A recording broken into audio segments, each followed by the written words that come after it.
All right, we are back. Episode. Oh man, this is 69. Ooh, hmm, not gonna say anything. Then it's just episode 69. All right. Hold on. Somebody was calling me. Oh, what is this?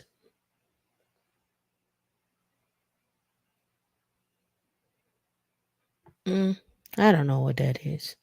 I had to check that out. Yep, it is episode 69. Welcome to Women in Linux. I'm Tam. D's in the background. Let's get started with the intros. And then we'll do a retro of like I can't remember what was I have to go back and look at the notes for episode 68. What all we discussed. All right. If you want to find us on social media, find us throughout social media at Women in Linux, across social media, including I'm trying um we do have a TikTok, but nobody's watching it. Um, but that's all good. All right. So if you want to connect with us after this show, you can connect with us on Slack. You hit connect here. Sorry about the background noise. That's why I put my headphones on because I know they're gonna be running. I don't know if y'all can hear that. It's very loud for me. But if you want to connect with us, you can connect with us after the show by hitting connect here on womeninlinux.org. It drops you down into our Slack. You will need the Slack app. You can use it on the desktop as well too. I like using it on in the web browser because I find it to be a memory hog for me. If you would like to donate, you can donate here via PayPal. You don't have to donate with your just your money. You can donate with your time as well too. We've been getting a lot of requests for volunteers, or people that want to volunteer. So D can drop the link for the volunteer link to fill out to see what your strengths are and what you would like to do. We actually went over this on Wednesday night meetup where we discuss like I even brought up different jobs. I'll bring them up here as well too. But the goal is to find out what it is that you would like to volunteer at. Eventually, we'll that turns into a paid position. But again, we are still trying to figure out where's everybody at, what they want to do, what's going on. All right, so let's give shout outs this morning. Shout out to D in the back, down to earth, Yvette Marie. How are you, Sasha? Good morning. Charlena Brooks. Good morning. Uh, uh, down to earth said you're watching and studying. What are you studying? Um, what you got going on, Donald? What's going on? You come up with your plan for 50 million? Uh, if you didn't come up with your plan for 50 million, Afri was on the we chatted this week when we working on his $50 million plan. We got some we working on it. So I don't know where you at, Donald. You gonna be over there at your 1 million and looking at us over here at 50 and 100. Don't be a spectator. Let's just play. Wired Auxiliary, how are you doing this morning? Care Tech, what's going on? Thank you for this for the $10 super chat. Stopping by to say hi, going to hang out with my parents. Well, you do that because it's actually something I wanted to bring up this morning. Um, the meetup wasn't on YouTube. The meetup is actually every Wednesday. If you go to meetup.com/women in Linux, that's where we have our meetup at. You sign up there, you'll get the notifications of when we have our meetups. You never know who's going to be at the meetup. Down to Earth says studying for the PMP exam and AWS Cloud practitioner. Nothing wrong with that. Um, yep, we do it. We appreciate it. Enjoy your parents there, keep it techie. You're studying for your SQL and you're listening. Okay, cool. You I think you're doing data engineering, right? I think that's what you're doing. I always get this. I always get one hair that want to stick up. One hair, always. It's always the super Michael. Michael. All right, you have a good weekend too. Keep it keep it tech. Keep Kev Tech IT support. I don't know why I want to say keep it techie. You know why? Because he was on my mind, and I said I need to reach out to him. Because we were supposed to, he was supposed to come on my show. You supposed to come on my show. No, I got to get people together. That's why I need an assistant. Yep. All right. So today's show may be a little different than what you're used to. Um I don't know. I don't know. Where I want to start. I thought about it this morning. I've been thinking about it this all last night and this morning where I want to start.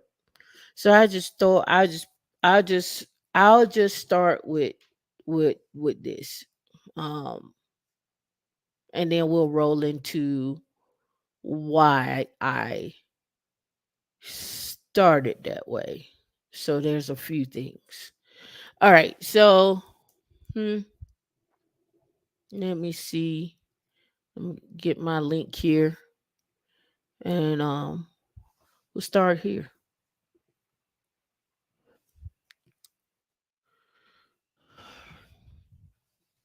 All right. So we all heard about the Roe versus Wade, but we're gonna get into that and we're gonna get into this, and I'm kind of working backwards as to why I'm doing this. So let's pull this up. All right. So I brought this up for a reason. Um, One of the reasons is this. As you continue to progress in tech and you start getting jobs and stuff like that, and sign on bonuses and so forth. And we talked about wealth as well too, wealth accumulation, wealth preservation. There's also a health side of tech, but there's also a health side of just life in general. But here's the other part of this. This is really three pronged, and it's three pronged from the perspective of your health while you are working in tech, but also your health in retirement, and also your health of your spouse or significant other or whatnot. Now the question becomes is what is your health, right? What does your health look like, right? Across these multiple years and so forth and so on. So one of the highlights that I you know was on a panel listen I wasn't on a panel. I was listening to it. So then I went and did some research for myself. And the research for myself was okay, well, what does retirement health look like for most people, right? After the age of 65, right? We're assuming that you're retiring at 65, right? But some people retire early. So again, you don't have there's not a certain age where you say I'm retired, right? Like at 65. Some people retire at 30, some people retire um 40, some people retire 50, some people retire 65, some don't retire at all, some just keep working. All right. It depends on who you are and how you see yourself, right? There's no set standard, right? But one thing is true, and I brought this up last week, when it comes down to being single, man or woman. Let's not get this twisted. Um, your cost of of your cost in retirement goes up, as well as not just your cost, but also your health issues are more likely to increase as well too, just by sheer nature of age. And you have to ask yourself in this retirement journey or wealth journey. I don't want to say retirement journey. Let's say wealth journey, increasing wealth journey. What does that look like for you? Put a one in the chat if you want me to continue, because I got a lot of little odds and ends that I want to go over. Just put a one in the chat. I want to make sure that we all on board, and this is something that you all want to hear, may not want to hear. Right. Um, so not only just let's clear some things up.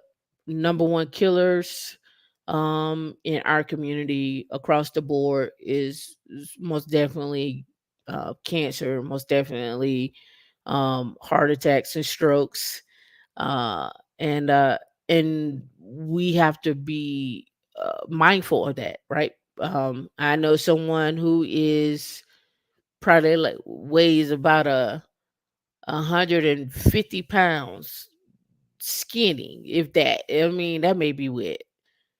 And he has high blood pressure, right? And very active every single day, but he has high blood pressure. I know people who are, um, a friend of mine, from high school, truck driver, driving his truck, um, s- called his mom, said, "Mom, I'm really really not feeling good," and she was like, "You should pull over and go to the hospital." And he was like, "No, when I get to my stop, I'll pull over." He drove from Florida, from Miami, Florida, to a location in North Carolina. By the time paramedics could get to him, he had two massive heart attacks and died at 42. Um, I've had um, I've had friends of mine, from high school, men who died before 40. At least five of them had died before 40. Right. So when I talk about this from a perspective of, like, take care of your health, I'm also talking about, uh, what does that financially look like? What are we looking at here, right? So we have to be cognizant of that. So one of the stats that someone stated, let me say that someone stated that 60% of black women have HIV. 60%. So I said, well, let me go look at HIV stats. What is that? What are we really saying? What's the message being said here?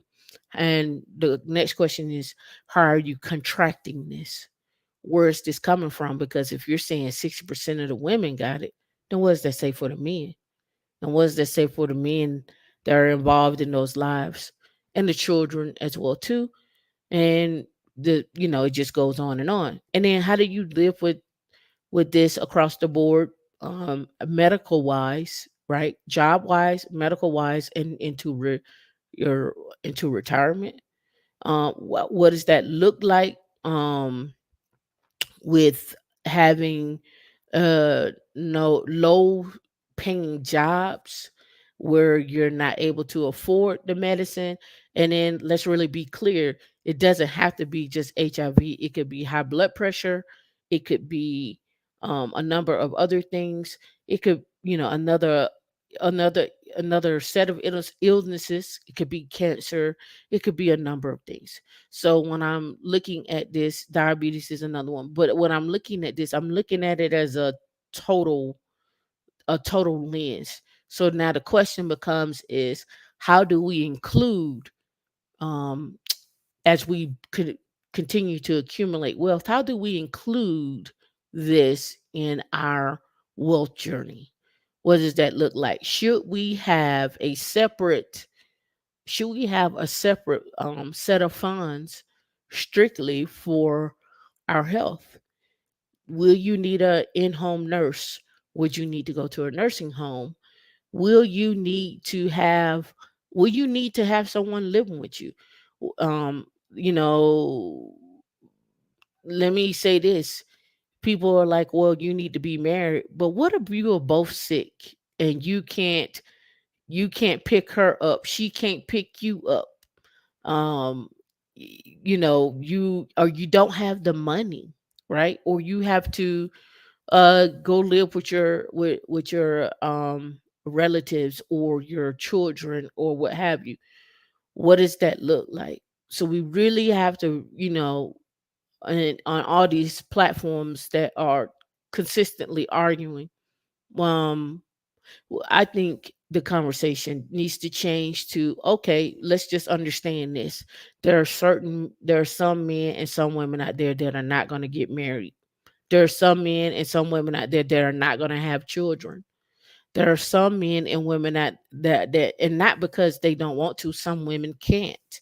Some women can't carry children to full term. Some women can't do it. Some women, like, we have to really be honest with ourselves. And when we start having honest conversations instead of circular conversations, I think we'll then focus on things, right? I saw some comments in here. Yep, that I'm gonna go through the stats. Like, I'm gonna go through here in a minute. We're gonna read together. D can drop the link. D, it is called End with This. Instead of ending with this, I started with it. But it was a reason why I started with it. Yep, diabetes. Diabetes led me to kidney failure. Yep. Yvette, I'm glad you're still here. Um, some people lose their lives, right? Um, I remember um I was in elementary school, and I won't say his name, but I know his name. We known him, from elementary school. But anyway, we were in like the, I don't know, maybe fifth grade. I think we was in the fifth grade, and we were outside at PE. And during PE, we used to have races. You run up and down the field to see who the fastest. You race. To see like who. We used to our PE teacher was ruthless. She'd be like everybody 5 laps around the field, and we had a big field, and we would lap around the field, and then we come back, and she was like, okay, now we're gonna we stretch, we do laps, and she was like, now we're gonna race, and we had to race the entire length of the field and so forth. But long story short, I remember racing, and I remember this day clearly, and I remember when it happened, and we were all, you know after we got done racing, we was all standing around, and this uh at the time, I'm gonna say little boy, I don't want to call his name. I'll call him Jerry I'll call him Jerry, but that's not his name. We say Jerry was standing there, and we were all talking, and next thing you know, Jerry hit the concrete. And I remember it because we were just like, what happened? Was it too much running? What happened? This, that, nothing. He was out of school for a whole week. And the teachers came to us and they said, hey, when he comes back, we want y'all to be very cognizant of him. He's going through a lot. And it come to find out, and we didn't know what it was at the time. He had diabetes, but we didn't know what it was, and he had to do an insulin shot and so forth. Well, we didn't know at the time what it was. So, you know, and he didn't look like, he wasn't a heavy set kid. He wasn't, it didn't look like that was wrong with him, right? So, health concerns come in all ages and so forth. And another reason why I also brought this up, suppose, uh, this gets deeper than that, but me and D was talking about it this morning. And suppose you do carry a baby to term, and the baby has um, health conditions and so forth, and your job may or may not, insurance may or may not cover it. What does that look like? You need additional coverage, and coverage could be expensive. So there's just so many things that I think that has to be discussed when we're talking about this.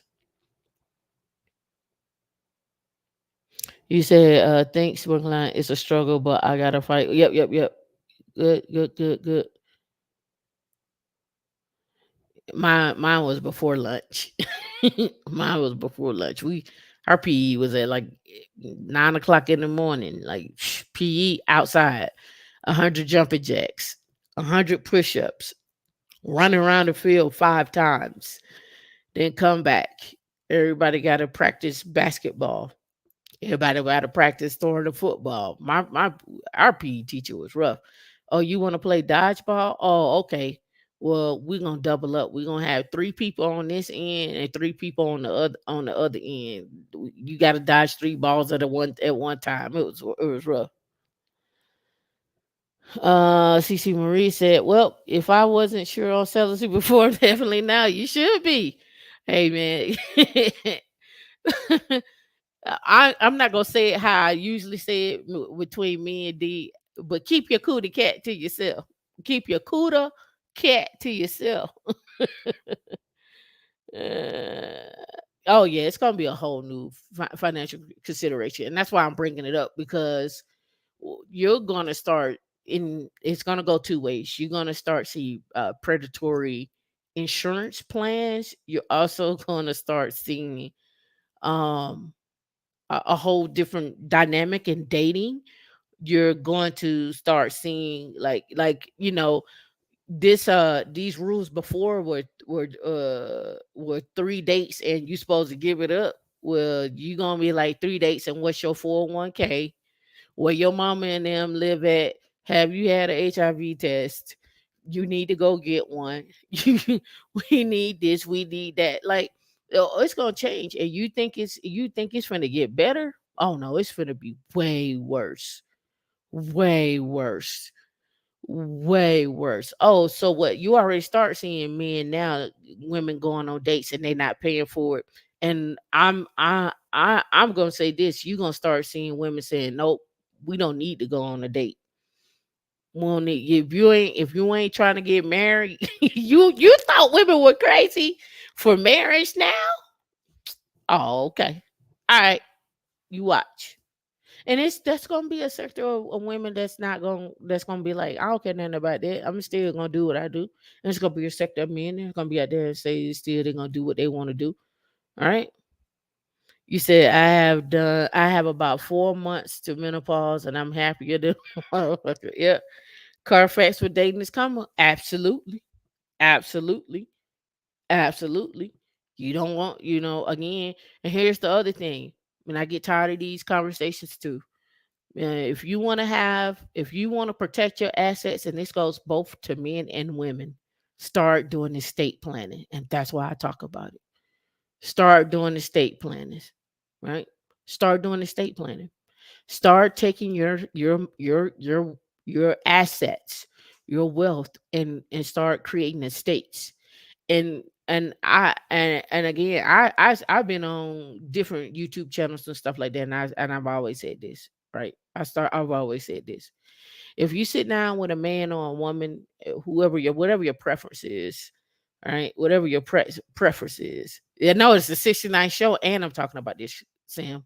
Perfect. Um, if you don't have an estate and we on a date, we don't need to date no more because I have an estate. You're does it just be just that simple? I have my estate plan. I don't want you to think I want you to keep all your coins. If we on a state and you don't want, if we on a date and you don't have an estate, I'm out. This is it. It's real simple, right? It's real simple because I don't want you to think I want your money. I ain't everybody trying to trap you for no uh uh uh child support. So put you know what? In fact, put all your money put all the child's money into a trust. And when that child turn 18, here you go. Go spend some time with that child. Go spend some. Yep. No estate, no date. That's right. No estate, no date. That's right. Yeah. No estate, no date. That's keep it real simple, right? Because again,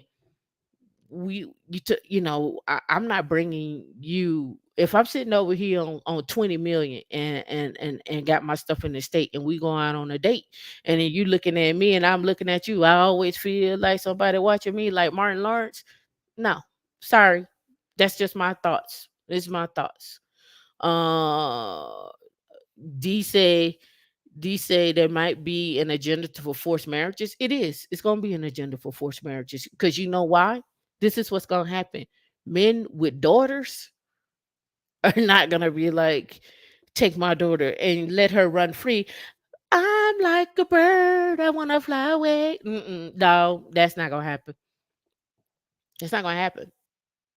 Those men are gonna be intentional if he loves and cares about his daughter. Let me say there's a sector of men that don't give a damn. And there's a sector of women that don't give a damn, right? Everybody's talking about, oh, let's do if you do this, you could give the child up for adoption. Black children are the least likely to get adopted. Stop it. The least likely. Right. The engineering cannabis, you said Mexico and Brazil won't be popular site for only BBLs, but other procedures. Probably, possibly so, but you got to have money to go there, right? You got to have some money to get there, right? Man, and you got to be very trusting of being outside of the states, right? Yeah, so it's just something to think about there. See what else we got down here. Uh, no estate, no date. Do you then have to still get a prenup? Well, so yeah, you can still run a prenup, but your estate should have protections on your assets. You should also have your money. Like if you really want to get down to it, you can have a lump sum of your money setting up in an annuity or in a trust. And remember, there's 10 popular trusts that I went over. I didn't go into detail into all trusts, but there's multiple ways to skin a cat, right? I just went over the top 10 ones, but there are other ways to protect yourselves, right? Now we start talking about, well, what does it look like for you to date? What are the qualifications for you to date, right? What qualifications are you looking for? Because now let's toss out all this other stuff. Let's toss out 6 feet, six figures, this, that, and other. No estate, no date, you ain't got no money. You saved up. You don't have no plan. You don't have no assets. You don't have no house. You don't have none of that. In fact, I'm a proponent of this. I'm a proponent of, and this is my own personal thoughts. This is how I think. This is not a women in Linux thing. This is a Tameika thing. This is not a D thing. I personally think that every man and every woman should at least have bought a house before we start dating seriously, so you can understand what it is to have a house and have bills, right? And then once we get together and we say, yes, I do, I want to get married to you, we then take our two houses and put them in an estate together, right? And then when we often get married, that's our foundation right there, and we go buy another house. We got three houses to start out with. We're doing better than most. Those are my own personal thoughts. Now, if this woman has her house in an estate or whatnot, and she chooses to share that with you, that's cool. If he has his in an estate or not, and he chooses to share it with you, that's cool. That's where I'm at, right? So now let's cut out all the financial excuses. Do you like me or do you don't like me? Do you not like me? Either way it go, right? I got mine over here, you got yours over there. We come here together. If we choose to pull out a house that I'm currently living in or what have you and put it into as part of as our foundation for our new plan, and he chooses to pull out one for our new plan, and we put that together, and we have two assets that are coming in as money together for us. Don't worry about what I got going over here. I ain't gonna worry about what you got going on over there. We got three houses now, right? And now we roll into that, right? Just it, right? So now when we come together, we have the ability to have a solid foundation. You understand money. You understand how what it needs when it's time to cut the grass. We need a new roof. We need a new fence. We need to pressure wash. We need some tires changed on this car. We need this. We need it. You understand this, right? But again, when we had these conversations, it's always from a conversation of like, hey, well, she's a black woman. She gonna want my money. She don't have nothing. Or he's a black man. He gonna want my money.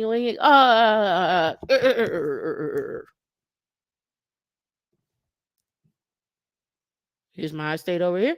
Here's your estate over there. When we get together, we're cool. That's just those are my thoughts. That's how I look at it. Now the question is, how do you do estate planning, and do people really take the time to go do that? And this is me strictly talking to single people. Saying not got nothing to do with you and your marriage. If you married, y'all should be doing that together anyway, right? Anyway, but okay. Let me see. Let me get to some of these comments. Prequels, I do agree with the idea that being more intentional. Yep, class needs to be evaluated for sure in onset. Yep. Yeah, you get a prenup. You can get a prenup. It's prenups and postnuptials as well too. Don't get it twisted. Just because you have prenup, you also can have postnuptials. You know, and let's really be honest, because this is actually this came up a couple of years ago when I was in DC. The one guy, he was dating a chick. She ended up pregnant. He was like, I like her, I want to marry her, but she has to sign a prenup because my family has a set of properties that are going to be left to me, and my grandmother has told me so. And she's still alive, but she's like, you need to make sure you get something to protect yourself. And the young lady didn't want to sign it. But here's where I'm going with that. What I'm simply saying is this: on his side of the family, there's land being left that needs to stay in that family. And on this side of the family, she could have the same thing. That land needs to be left and stay to that family. So why then this gets complicated, right? We haven't gotten together yet.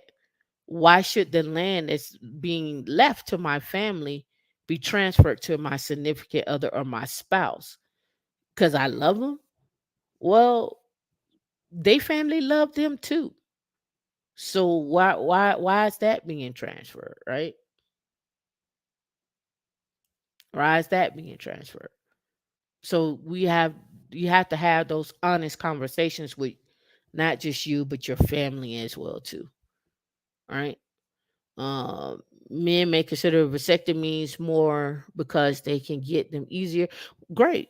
If you don't want to have a kid, snip snip, chop it up, chop it up, chop it up, chop it up. I'm cool with that. Yeah, Donald, buy a house, put it in an estate. Buy, start doing your wealth. I can't stress this enough. Start doing estate and wealth planning. I cannot stress this enough because you're going to now see where these things come up when people are like, well, uh, uh, I got with him or I got with her, and she makes more than me, and so therefore she should be paying me child support. Those conversations are gonna happen. They're already happening. We see that. We saw that with you saw that. What was the singer name that's got to pay? They had to just pay out that absorbent amount of money. What's her name? Not Adele. What's the other chick name from American Idol? That she just kicked out all that money to her man. I know Dino, cause she gave me the backstory of the guy. Yep. Kelly, not Kelly Rowland, but what's her last name? Kelly Clarkson. Yep, Kelly Clarkson. Um, See, Tam, do you have a number episodes where you spoke about funds? Probably last month. Every last one of those, I talked about. Funds. I'm thinking about estates funds. Last episode we talked about funds. I'm gonna do a deeper dive on funds. I'm probably gonna do that in a in a private show for us. Um, see. Let's see. Yep. All right, so let's get into these stats. I just wanted to get that off my chest, because I have been thinking about it. Because I'm like, well, how do I protect myself, right? What if I'm, no, what if I'm sitting on 30 million and I meet a guy and I'm just a regular Joe Smo, meet a guy, this, that, and other. Should he be entitled to my 30 million? Should I be, if I meet him and he got 30 million, should I be entitled to his 30 million? Right? What does that look like? So these are questions that you gotta ask yourself, and it's going forward. There's a lot of things that's gonna come up out of this situation. You just wait. No estate, no date. All right. So this particular one, this let me find out where my mouse is at. Oh, here it is. All right. So okay, HIV in racial and ethnic minority populations. It looks pretty big on the screen to me, so I think we're okay. All right. It says, and let me make this a little bigger here. All right, yeah. All right, so in the United States, the HIV epidemic disproportionately impacts racial and ethnic minority populations. For all the persons living with HIV, accessible, affordable, and effective antiviral therapy is critical for improving health and preventing transmission of HIV. Right. And it says in the United States since 2010, national strategies and priorities for HIV have emphasized reducing HIV related health disparities. Okay, so yeah. All right. So let's get down here to some numbers. Um, all right. Let's go right here. All right. So I'm looking right here. It says the CDC um, and prevention, the CDC control and prevention, HIV reported that at the end of 2018, over 1.173 million people, 13 years of age and older, 13 years of age and older, living with HIV in the United States, and 482,900, which was 41% were black. 41% were black. All right. 29% were white, 23% were Hispanic. Further, persons who were black slash African American have the highest prevalence of rate of one. I guess this is supposed to be 1434 per 100,000 population by the end of 2018, which is 7.2 times higher than a person than in persons who are white. So the question is how does that happen? Why does that happen? Right? Um, some could be transmitted at birth. Others could be blood transfusions. I think they kind of got away from that now. But now let's ask the question is, um, what does dating look like? What does dating look like? When you go on a date, what does that look like? What kind of questions are you asking? Remember, I'm just going by what y'all say in these streets. These ain't my rules. These is what y'all say in the streets. All right. In the streets, y'all say on the third date, she need to be giving it up. That's what you say in the streets. And you also say in the streets, which I don't ever hear any of these panels talking about, is I never hear about.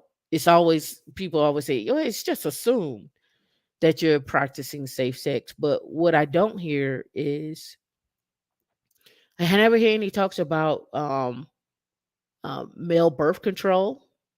There are studies that are being done with male birth control. I never hear anything about the female condom. I don't ever hear anything about that. I don't ever hear anything about um, men talking about what condoms are the best, what you should use, how do you figure that out. I don't hear that. What I always hear is women need to pick better, and what I always hear is women need to pick better and protect themselves because they control the right and the access to having children. And they also control how STDs are transmitted to them. So, if that is the case, if that's where we're at, keep it to yourself. No estate, no date.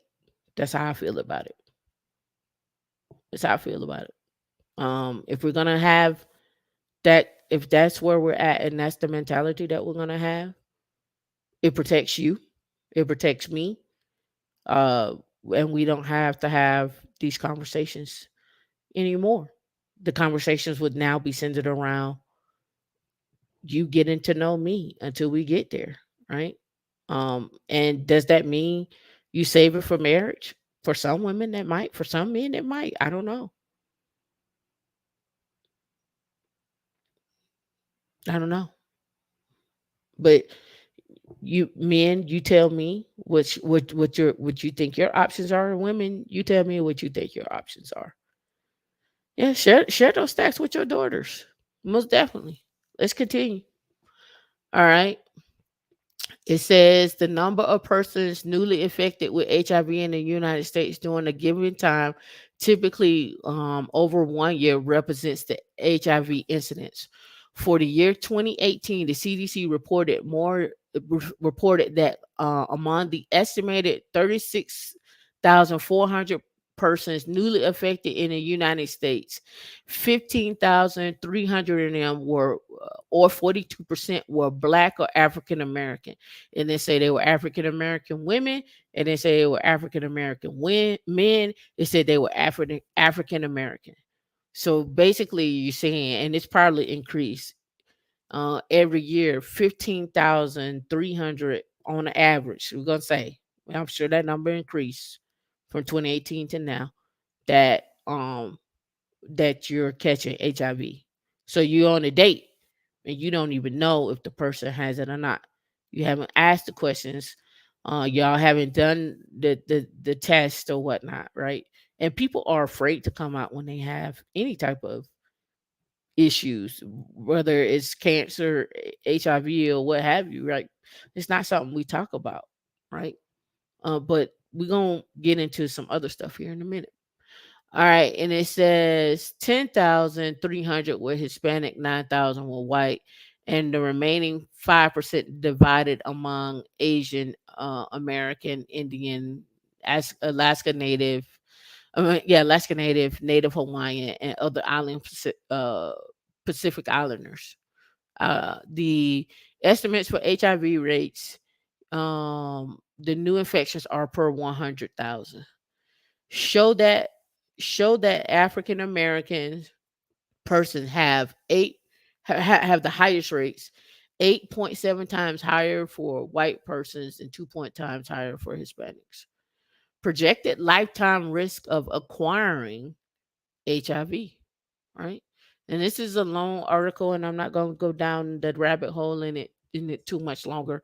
I just want to put these stats out there because if you say we're you know if she gets great, she can't have, the deletion. If he passes HIV to her and she has the likelihood of passing it on to that child, she doesn't have the medical aptitude, or she's not financially stable to take care of that child. You say give that child up for adoption, but Black children are the least likely to get adopted. Now he or she or they, if she had twins, has the least likely to get adopted because she has, or they have, or what have you, have contracted something from the mother or the father, or however that gets, from the passed down from the father to the mother and then to the child. Um, you know, what do you do, right? Um, and I wanted to bring this up because I'm when I'm hearing and what the facts state, they don't line up, right? We know it's reckless sex. I tell young people who have recent testing papers or even go with them to get tested. Yep. I have to share these stats. Yep, yep. No one can afford to be ignorant. No one can be afford. No one can can afford to be ignorant and broke. You can't. You can't. It just don't make sense. It they go hand in hand. Access to medical, at a basic foundation, at a basic level, is important. Even though those programs are out there, but the way it's looking, they might get stripped, right? Even they might get stripped. I always told Black women to open dating options. Yep. As well as have bigger pool of men, vet all men, and yep, vet their states. Yep. It's a chain reaction. There's a direct correlation with finance and healthcare screenings, and proper medical procedures. Yes. Um, I'm gonna read one more little portion of this. I have other stats, but I'm not gonna go into them. I have stats about diabetes, cancer. I have stats about everything. I'm just gonna pull up some stuff. I'm pull up whatever articles that I have, and we're gonna run with those articles. It may not be in line, we say, but I just really wanted to get this out here today. So it's finished. The overall projected lifetime risk of being diagnosed with HIV for all persons in the United States is approximately about 0.94% and 0.95%, or 1 in 106, right? It says for males, the lifetime risk of diagnosis with HIV is 1 in 68, though the risk is much higher among African American men, which is 1 in 22. So if we get 22 men in a room, one of you got it, right? You get 22 men in a room, one of you got it. And it says for females, the lifetime risk of HIV is 1 in 250, with the highest risk occurring among African American women and 1 in 54. So if we get 54 women in a room, at least one of you have it. But if we get 22 men in a room, at least one of you have it, right? At least. For all other racial ethnic groups of men who have sex with men, MSM, the lifetime diagnosis is very high. 1 in 6. And this is from 2018. These are not my stats. I'm just reading, and they may have changed. But this article I had found, I think was, let me go back up here. I created this PDF on the 25th, and broken down in 6 modules. You can always find the most up-to-date version here. So let's click on that. Here is the latest HIV and racial minority, blah blah blah. Yep, it's the same one. It's the same thing. I just downloaded it as a PDF. Um, and they actually have uh data to go, the stats that go along with it here, right? HIV in African Americans, HIV in Asians, diagnosis and testing, linkage to care. Let me pull that up.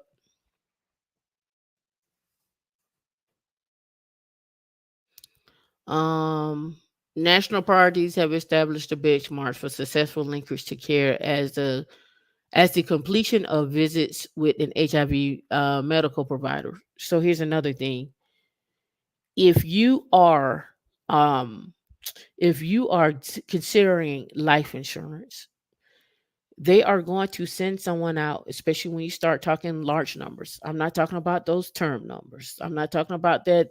Hey, I bought a a policy. I'm talking about when you start talking about annuities and so forth and so on. They're going to send out someone to your home, and that person is going to come in and they're going to do a blood pressure check. They're going to do a urine analysis, including the temperature. Excuse me, including the temperature of that urine. They're also going to also do blood work. They are looking for diabetes, HIV, anything that could possibly affect your rating, your healthcare rating, which is going to cause your premium to be higher.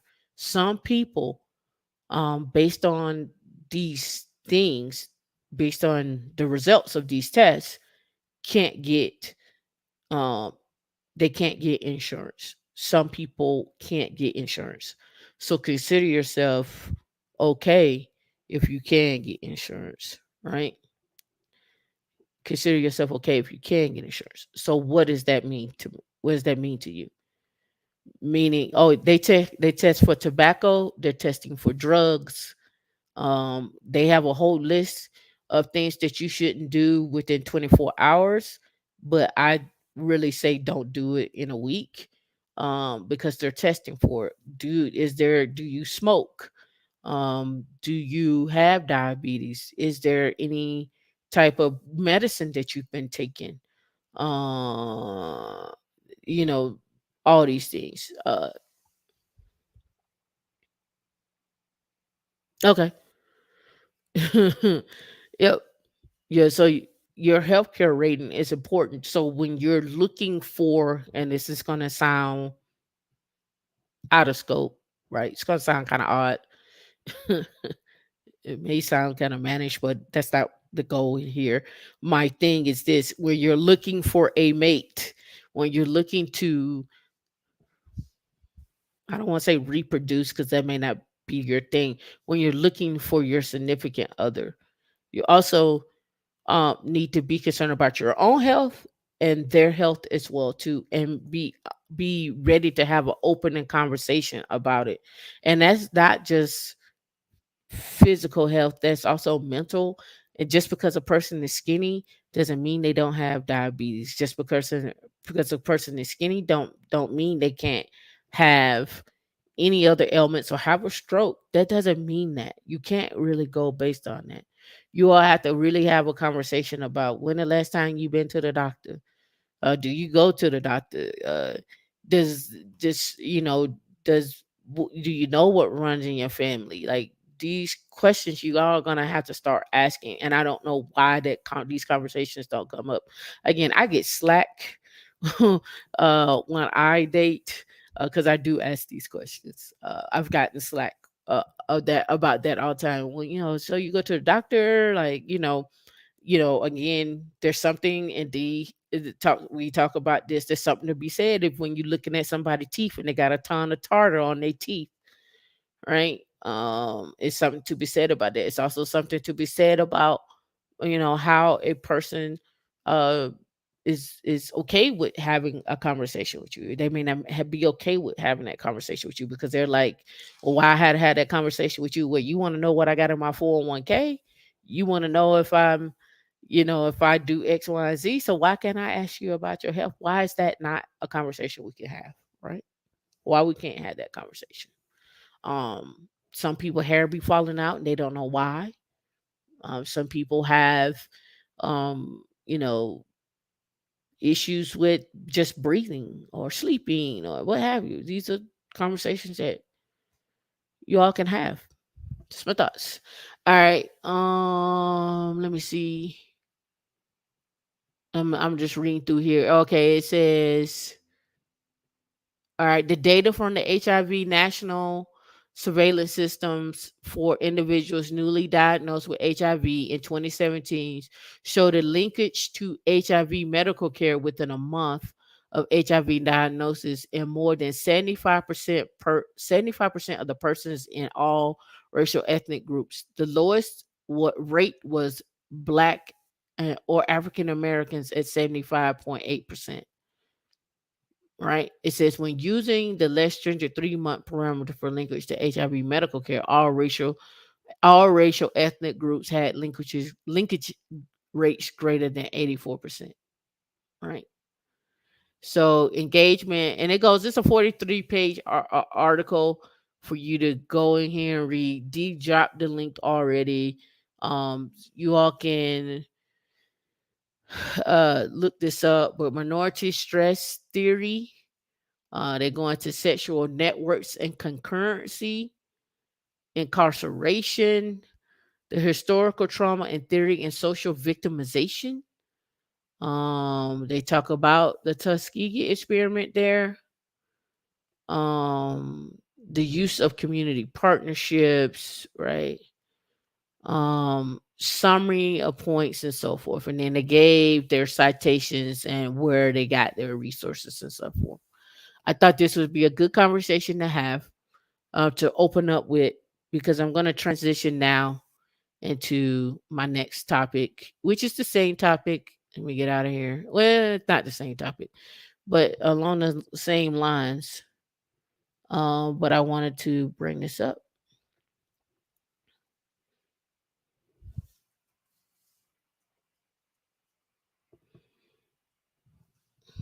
Let me answer some questions here. Yep, we must be ruthless. It says, Tam, I didn't see that T-shirt on Will website. Oh yeah, it's not on Will. Well, you talking about no estate, no date? Nah, it's not on there. It's not on there. D got to make it. D got to make that. Um, the Supreme Court law is a case study to see if the birth rate increase or decrease, and also mortality for women, especially childbirth. Yeah, we must be ruthless. If your health improves, you can your perm rate improve? And just yes, of course, yeah. So if you, let's say you go into with a bad health rating, right? You work out overtime, this, that, and other, you get back in touch with your person, right? And they can force underwriting to then go back in and go back in and probably do your testing again. So I don't know if y'all remember this. Do you remember that article that I had brought up where the CEO was out of shape and they couldn't insure the CEO? So what they did was they hired a chef and they hired a trainer to get the CEO back in shape so that they could insure the CEO, right? The same thing can be done. Look, when people want to work with you and people are invested in you and they're invested in and seeing your wealth accumulation and your wealth preservation and leaving something behind for your family and your estate planning, they're gonna work with you to make sure that happens. But when you got people that just want your money, they don't care. They're like, we don't care. We'll call you in 3 months to let you know how your portfolio is doing.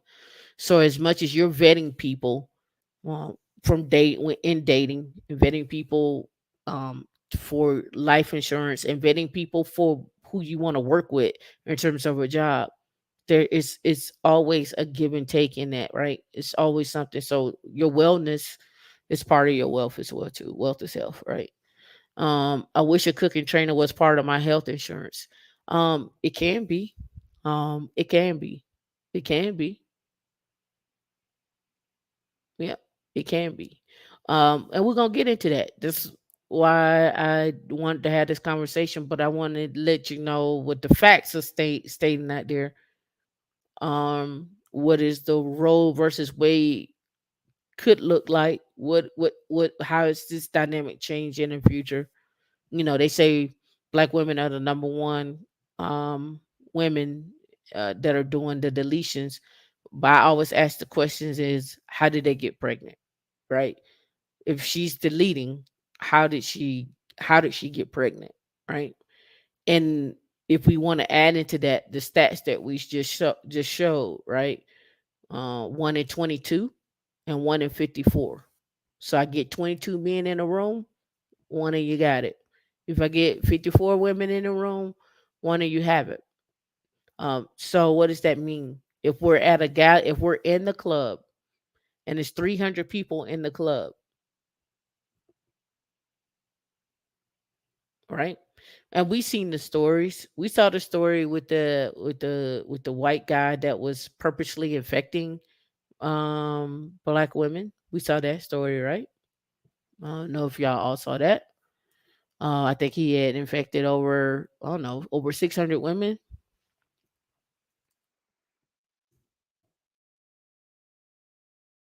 Mm, let me see.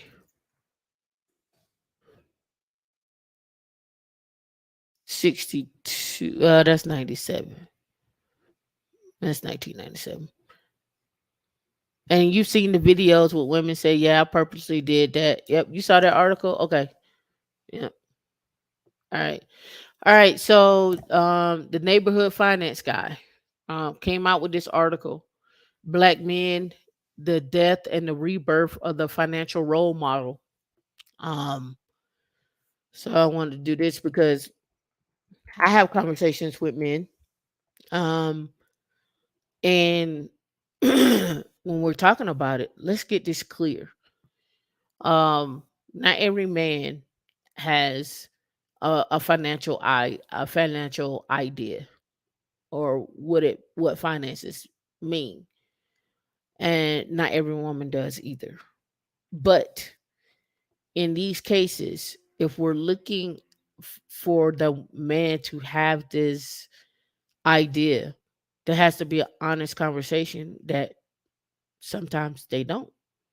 But it's not a bad thing that you don't. It's just you need to have that honest conversation. Say, I don't know, but I'm working on it, right?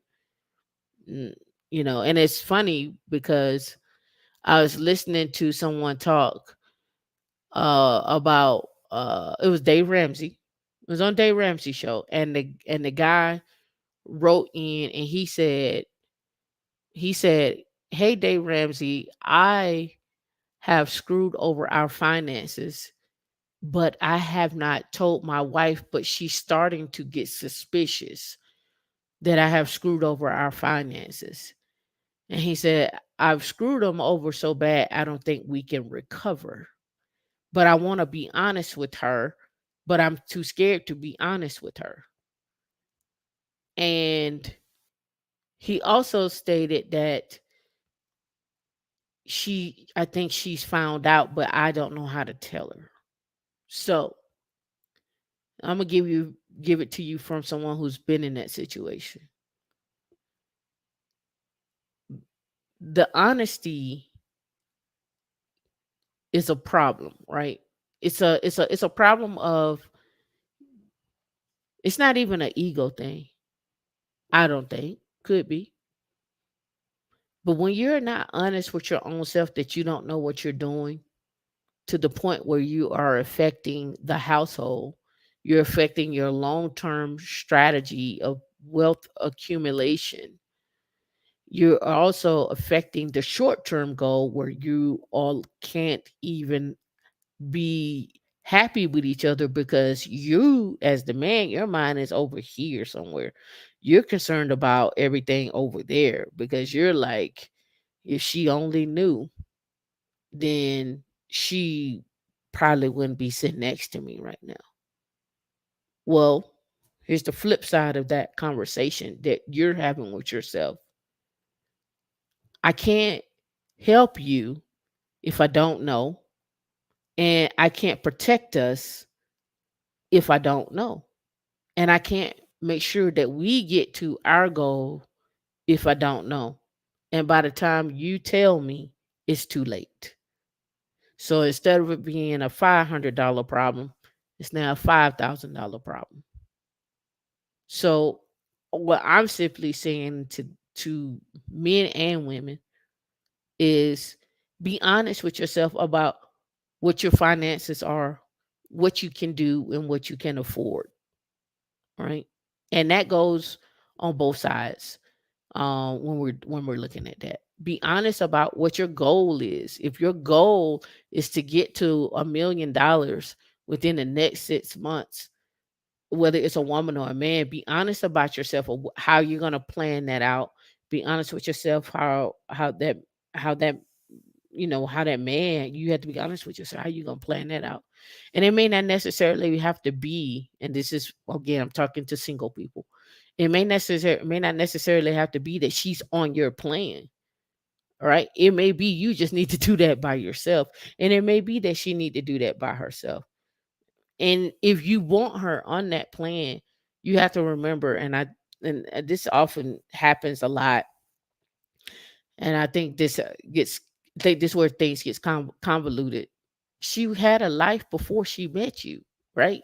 So the expectation is she should drop everything that she's doing, or she's not doing nothing anyway, because we're the least we earn the least amount. But I'm gonna show you something that say we both earn the same, but that's beside the point. Uh, what does that look like? What do your plans look like? How do people fit into your plans? How do people fit into X, Y, and Z? I'm just saying.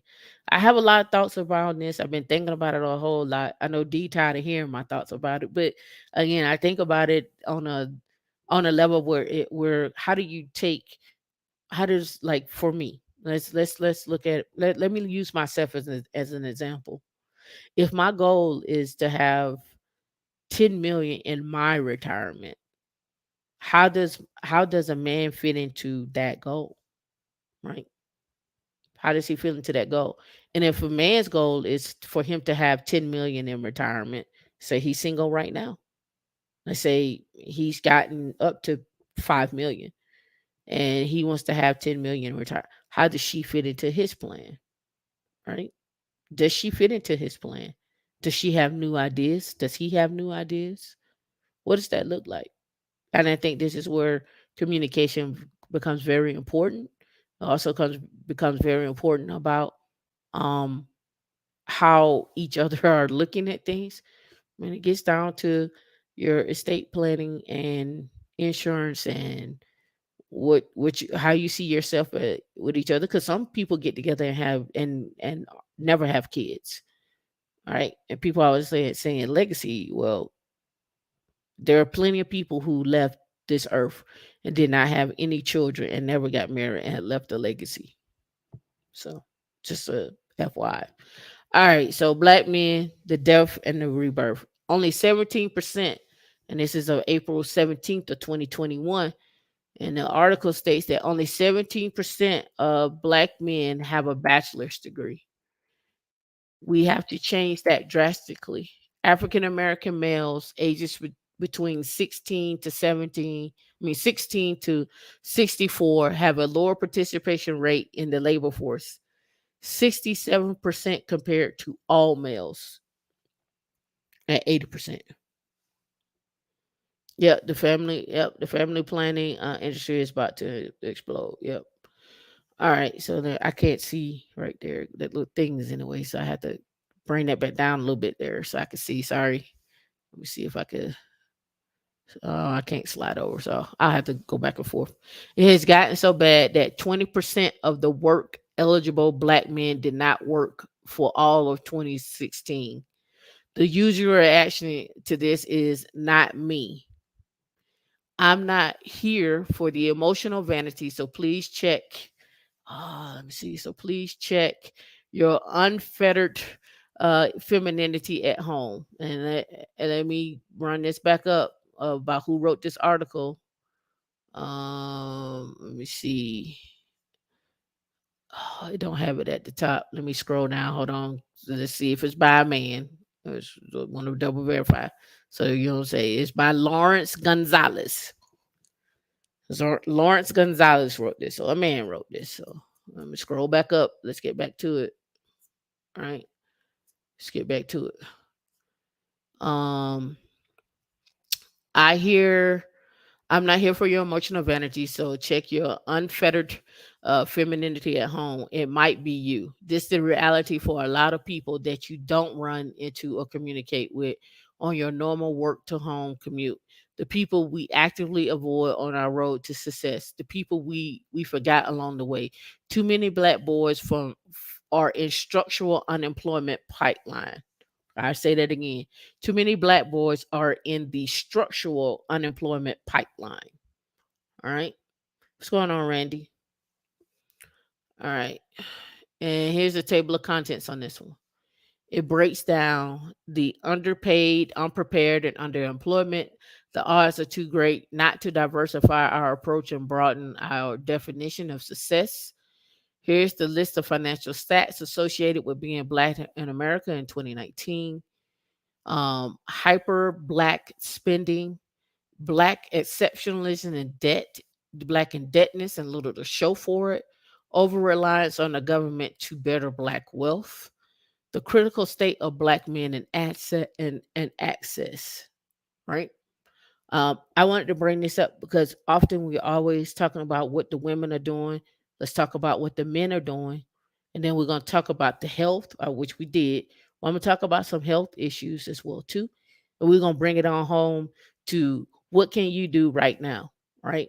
Women that are raising young men, women that are dating young men or older men that are single. What is your access to health? What are you doing with that? Are you getting tested? Are you doing what you're supposed to do? Are you setting up estates?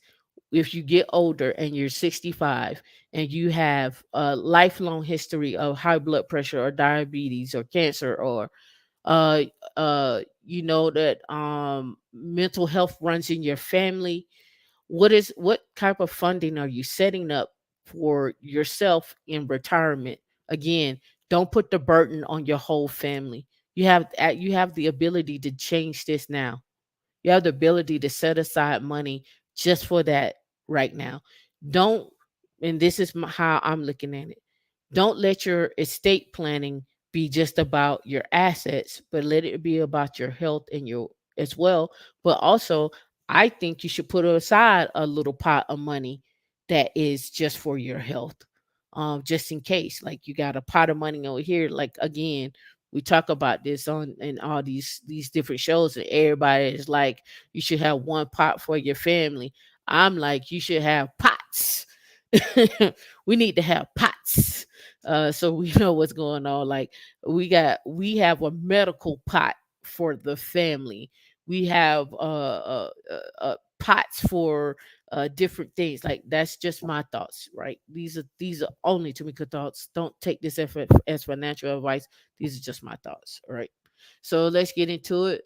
Let's go down the underpaid and unprepared and underemployed. Black millennials, specifically black men, are simply underprepared. To date, we are the most educated generation, scholastically speaking. We have access to more information than excuses. I would even argue that we are the best position to usher in a financial revolution. Black men roles often defines the direction of the black community. Working side by side with our significant others, we can stand against and head the fight. Black men are often expected to lead, even though we were never formally trained, never formally taught about the rules, the tools, or our purpose. And I think purpose is defined uh, differently for every man and every woman. I think every person has a purpose on this earth. I think every man and every woman together have a different purpose. So you need to figure out what how that looks like for both of you together, and how you can both achieve, like we said last week, alpha. How can you achieve alpha? Cannabis engineering, you say 17% don't have bachelor's degree, but yet we fight against higher education, and men are having panels focus on femininity of women, and that's all I'm saying. I'll leave that right there. You already know what it is. Um, Black men are often expected to lead, even though we are never formally taught about the rules, the tools, and the purpose, or and our purpose. And I don't think someone should be defining your purpose. I think you should be defining your purpose.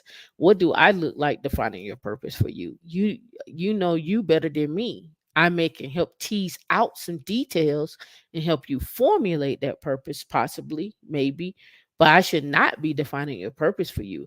And me personally, I don't think you're going to be defining my purpose for me. I wake up every day and I got a new purpose. You defining it for me and me not sticking to it may cause friction. We grow, we change over time, right? I think one day I may my purpose might be, short term might be to have get 1,000 people uh in DevOps, and then that may change. Like, what are we talking about here? Why are we having this discussion? Like, let's get back to the basics, and the basics is no estate, no date. Keep your cootie cat to yourself. Focus. All right, focus. 1 in 22 and 1 in 54. If you don't take nothing with you today, take them stats with you. All right. Given the direction of the Black community, it's time to rely on our individual strength and learn as we go. This article will paint an overview of issues affecting Black men while providing solutions. Again, highlighted in bold, I like the providing solutions part. Is why I picked this article. I don't want to tell you about yourself. I'm not going to read about your. I want to provide solutions, and this goes for women too. If you ever come here and you say that, oh, Tamika, you over here, you just whining. No, I ain't whining. I'm not whining. I'm stating what it is, and here's a potential solution. You ain't gotta like me, you ain't gotta love me, but at least I offered up a solution to you, and then you can run from there. All right, capiche? We cool? Put a one in the chat if you're keeping up. If you like what you're hearing. Yep. Black men always say they don't need a degree or marriage, but aren't thriving in society. Oh, we're gonna get into this article. May hurt some feelings today, but that's not. I'm just reading. That's it. That's all I'm doing. I'm just reading. All right, so let's go. From Road to Zero, the wealth report, the median wealth in 2053 will be zero. Like meaning, let's just call a spade a spade. Black woman, black man, you ain't shit. That's by 2053. Your su- your worth to this world is nothing. That's what it says. Your worth to this world is nothing. You have worked, you're raising a family, you're doing, but your wealth is nothing. Your wealth is absolutely nothing. It means nothing to me. It means when you walk in this store, that means I look at you and I see nothing but negativity and nothing, no assets. I see zero. Or I look at you and I see I'm gonna have to hit them over the head with this 20% or this 29% on this car because I know they can't afford it. Right? That's what that means. That means that in your area, if you live in an all black community, I'm gonna charge you higher for which they already do. I'm gonna charge you higher for insurance. I'm gonna charge you higher for getting a loan. I'm gonna charge you higher for medical. I'm gonna charge you higher for everything. Right? When I look at you, I see nothing but an added cost that I don't want to deal with in the first place. But since I got to deal with you because it's my duty, I'm gonna charge you just so I could deal with you. That's what that means. That's how I look at that. And that goes across the board. That goes from you as a black man and you as a black woman down to your children. When you think you're not handing debt down to your children, you actually are collectively, if you want to be real about it. So it's not about the black woman is trying to get your money or the black man is trying to get your money or whatnot. You getting got anyway. No one cares about Nobody cares about what you're talking about. That's how I look at it.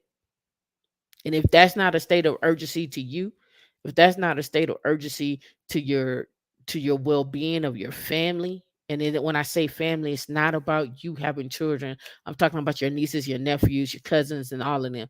If that don't wake you up, if that don't stick a fire under your ass, then I don't know what does. Right? I don't know what does.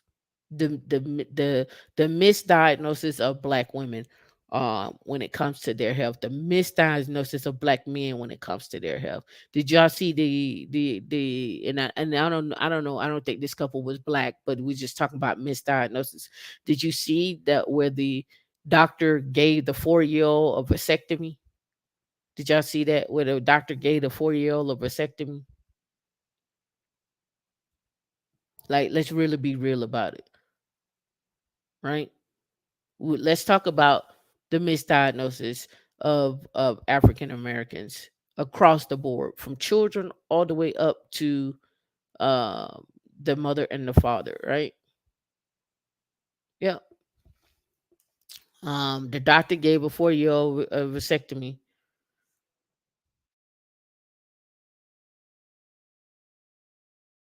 right here in Houston,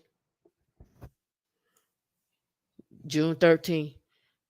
Houston 4-year old gets an unintentional vasectomy. Right?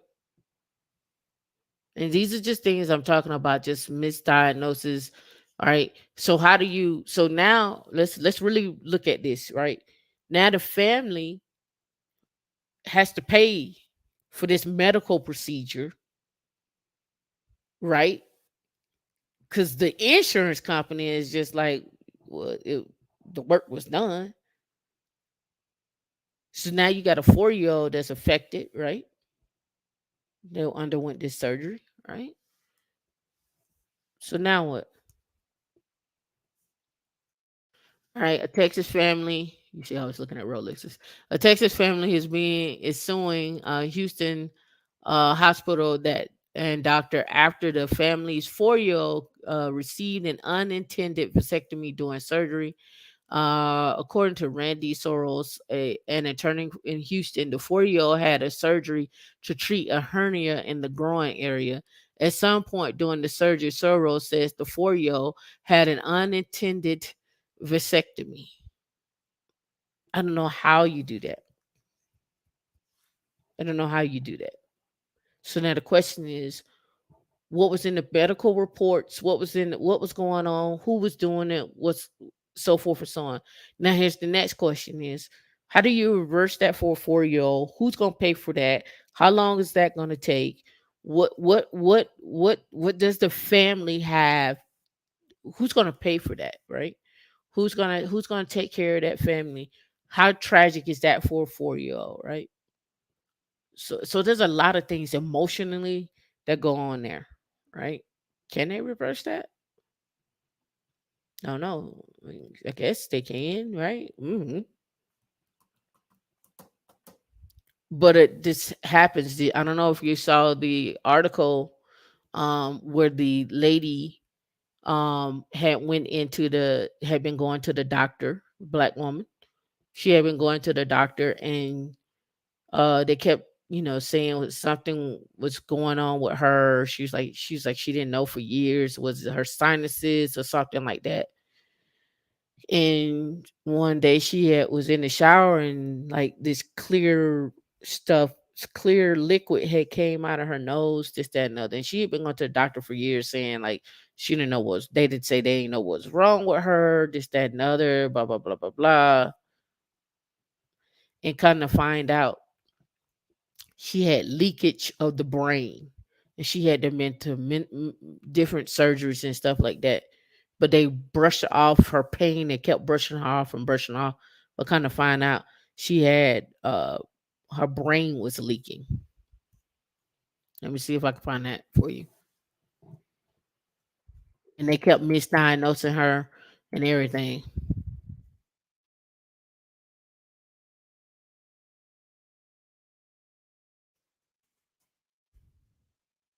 Um, yep, right here. Hold on, let me bring this article over. Um,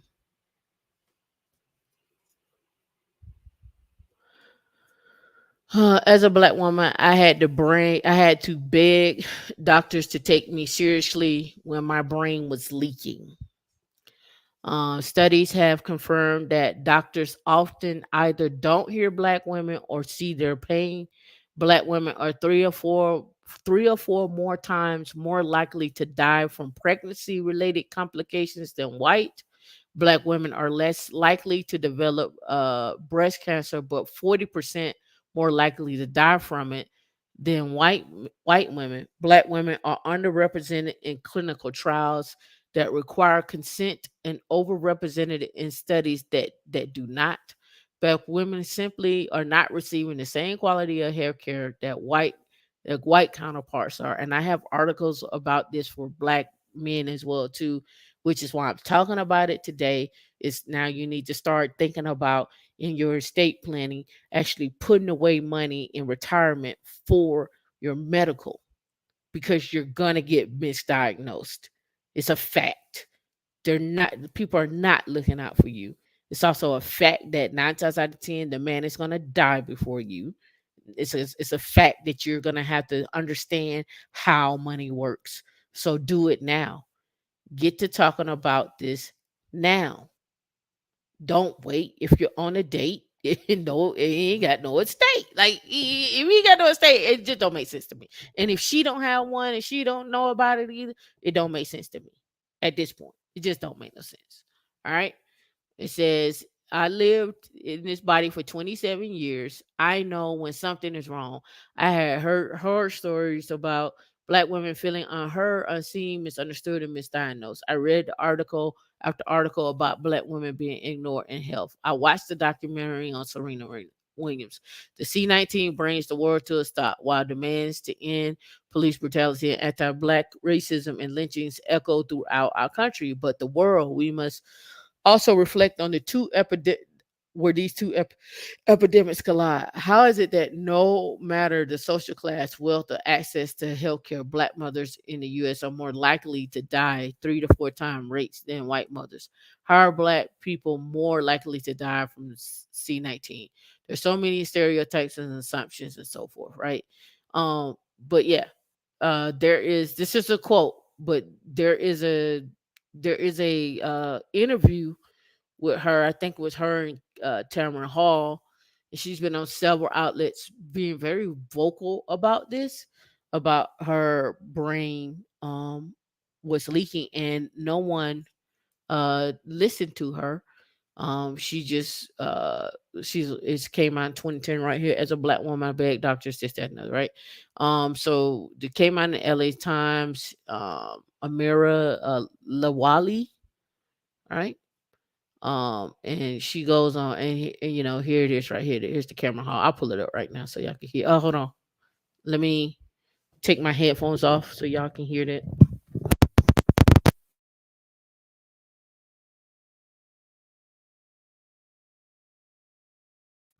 All right, so let me make sure my sound is up, and we'll stretch this out. So much. Let me start by, how are you now?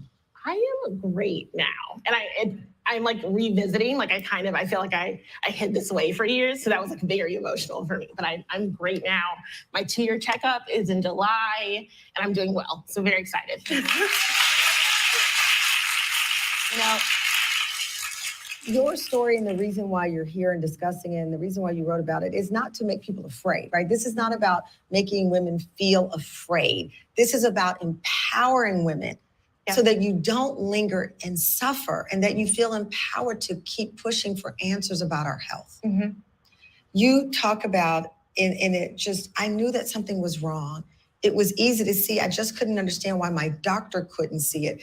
You saw 3 ear, nose, and throat specialists, 2 neurologists, and had an MRI. Pause right there. How much money is that? How much money did the insurance companies have to pay out? How much money did she have to pay out? Were they actually covering that? Does she go back? Can she acquire? She can't acquire her time back. She can't get her time back. She can't get these things back. She can't get that back, right? So now let's flip this conversation. Let's say, let's say this woman was married or wasn't employed or what have you. Like, how would she gotten to that? What would have happened if she didn't get the right diagnosis, right? What would have happened? Like these are conversations that I like to have. Like, these are things that I be thinking about, right? These are Let's continue. After all that, they were still saying it's allergies. 100%. 100%. And I think what I struggled with was from the beginning, like I knew something was off with my body, but the first doctor saying it was allergies, I believed it for a second because they're a doctor. Right. You trust doctors right away. But I was also like, at the time I was 25, and I was like, I know what a cold feels like though. I know how my body handles allergies, and I know something's off with it, and I don't understand why you won't take me seriously. What made you feel that you weren't being taken seriously? Because, they say medicine is a process of elimination. Mm-hmm. You come in with some symptoms, they say, well, maybe it's this, maybe it's that. But this was deeper to you. Yes. You felt not heard. Yes. What caused that feeling? It was the immediate answer that it was allergies. I went in multiple times, and every doctor that I went to, from my PCP to the ENTs to the first few neurologists, it was right away without checking anything else or even hearing my concerns. It was like, oh, it's allergies. And then I went over how my body handled allergies in the past and why it was so different. And there was no follow-up there. It was immediately dismissed.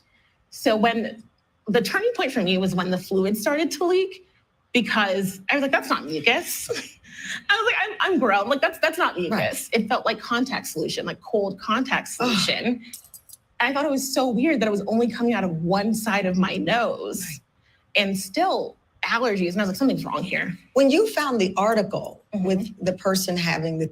All right. So she said, I had like a cold solution coming out of one side of my nose. One side of my nose. And you still go back to the doctor and they tell you it's allergies. Right? This is what I'm talking about. Like, So you have insurance at work, right? But maybe that may not be good insurance. Maybe that insurance doesn't cover everything. And this is like what I'm saying, like you may need to get additional health care now just to cover something. And you like, well, Tameika, I don't have the money for it. Get the skills. I'm telling you how to get the skills. I'm telling you what you need to get the skills. I'm telling you, you all need to be at a minimum of 200,000. It's a reason for that. It's not just the accredited investor. It's the opportunities. It's the circles. It's the conversations that you can have, right? Maybe you do, maybe you make it and you may be in a circle and somebody, you start talking about your symptoms or something like, you should talk to my such and such and such because he's one of the best doctors in the country. You should go see him. Like those opportunities to kind of have conversations and be in different circles, where you normally couldn't be in these circles. That's what I'm talking about. Access to other things, other people, other networks that you normally don't get access to. Right? The same symptoms. Yeah. I mean, that's almost like you were self-diagnosing and you were right, but still not heard. 100%. And I think that's the most frustrating part because I literally printed out the article and took it with me to every appointment. Right. And I don't know what it was about that article, but I knew that's what was happening to me. It was the way he described it leaking like a faucet. Yeah. And like, it happened at very random times. I would be in meetings on the subway, speaking to family members, just down my nose. I was like, this is not how allergies happen. Right. And I knew right away. It's so interesting because obviously it's obvious that not all doctors guess. Yes. We know that. In fact, when I had my mother's situation, it was another doctor, Carmen Hollowell, my bestie, that I called and said, Carmen, this isn't right. And then someone else referred me to another doctor, female doctor here in New York, who helped my mom. So we get it. We know this is, let me be clear, not all doctors. 100%. But this is a big enough problem. And it's documented enough with women and people of color that we know it exists. Welcome back to Tampa, and we're continuing our conversation with women who say that their symptoms were not taken seriously by doctors. And we've been speaking with Amira Liwali, who says her symptoms were dismissed by multiple doctors as allergies, when in fact she had fluid leaking from her brain. In October 2020, she wrote an article for the LA Times discussing her experience with medical gaslighting. When you wrote that article, you said so many people responded, so many stories. Yes.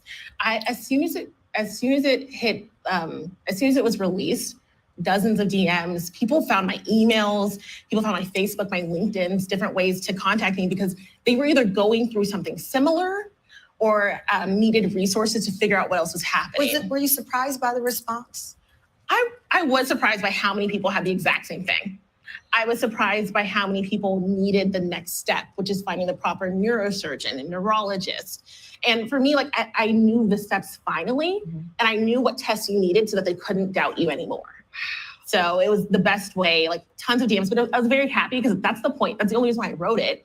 I wrote it because I 100% believe I am here because that man shared his story and I found it on Twitter at 2 a.m. 2 a.m. in the morning. At 2 a.m. on Twitter, and I said, that's what happened to me. And I just wanted other people to be able to move forward. The surgery, though, it's unimaginable. They ended up having to drill a hole into your skull. Yeah. You said, of course, it was the most challenging experience of your life. But prior to the surgery, you went back to your original doctor to have the conversation. Yes. I'm all ears. What's funny about this is I really never wanted to see her again. I know myself. And it was a female doctor. So again, this is what I'm talking about. There are layers to this. We're talking about women not being heard, but sometimes the people who aren't listening are also women. Yes. Yes. And I vowed to never see her again. But when you go into big surgery, you need clearance. And it's advised to get clearance from someone who has seen your medical records before. So my neurosurgeon said to go back to her, and I had one last conversation with her. I walk in and she's like, well, what do you need? What do you need surgical clearance for? And I said, I had a CSF leak that I mentioned for the past 2 years with you. I finally have a surgeon who found it and we're going to fix the problem. Will you help me with clearance? And she just looked at me and was silent for about 10 seconds. And I was like, okay. And never addressed that she was wrong for so many years. And I promised myself I wouldn't get lost in anger, so I didn't confront it. I just wanted to get healthy and have the surgery. So that's my mind is, so I moved forward. But at the end of my appointment, she asked me who my surgeon was. And I said his name, and she looked at me, she was like, he's such a good doctor. And I was like, I know, he's such a good doctor for finally finding this and finally listening to me. All right. Just wanted to share that. Let's get back to it. All right.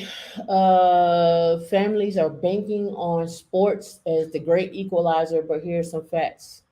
Back to the black men now. I know that was a lot, but again, I'm telling you this for a reason. I am telling you to get your estate together, and in your estate planning, you need to include some type of form of some way to have medical coverage. And when I say medical coverage, meaning you need to put aside money for um, incidents that could happen like that. You need to be putting aside money for.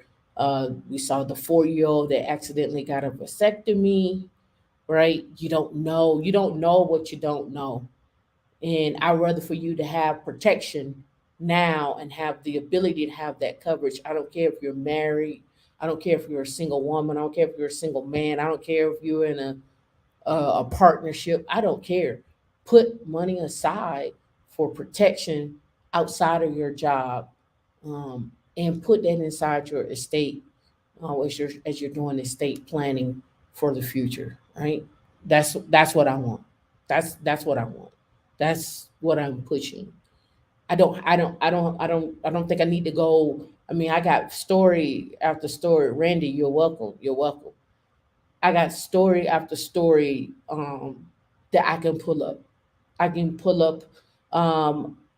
You know, this happened back in Atlanta, um, and it was my mom's doctor. Uh, I don't think he's practicing anymore. It was doctor. His name was Doctor Block. This happened back in the '90s. It was a big story. He at he actually he actually I think he burned they were twins. I think he burned the penises of these two little boys, and I think they were like no older than a year old. And that was it was my mom's doctor. D, I see you in the background. I know we over. That's what you came to tell me. Oh, okay. You want to come up? Okay. All right. But I just wanted to share that with y'all. Like, there's these things happen. So how do you protect yourself? So what are we gonna do to protect ourselves? All right. So basketball. Let's get back to the men being the financial role model. But again, if you're not talking, it don't help, right? And this conversation, like I have my own differences than some other people. Men feel like they need to talk to other men. I feel like you need to talk to your spouse. I feel like men and women need to talk to each other if we're talking about what their financial goal is, right? I think women and men both need to do a better job of educating themselves on finances. Just my own personal thoughts. So there are families that are banking on basketball and football. The odds are too great not to diversify our approach and broaden our definition. And he gave the stats on who's going to get there for the basketball and football, but I think we know what that looks like. It's important to note that the wealth in America looks very different for white and black families. We should be changing that conversation from Asians and black families. Asians have more wealth now, have started to accumulate more wealth now than whites. Um, we can get into that story too. Largely because black families have been historically shut out of wealth opportunities due to discrimination and lack of investment by policymakers on both sides of the aisle over several generations. Most of the racial gaps that exist are a result of the lack of intergenerational wealth transfers available for Black families based on a host of different reasons, from federal housing administration, slavery, Jim Crow, so forth and so on. Now, I talked about this last week. Last week, I talked about how we could use life insurance to transfer wealth, but you can also use real estate as well to transfer wealth. We could also use buying businesses and keeping those businesses as well transfer, right? Sports are not what we need to bank on. The income security doesn't exist in at all in sports. Please stop counting on the team on these team owners.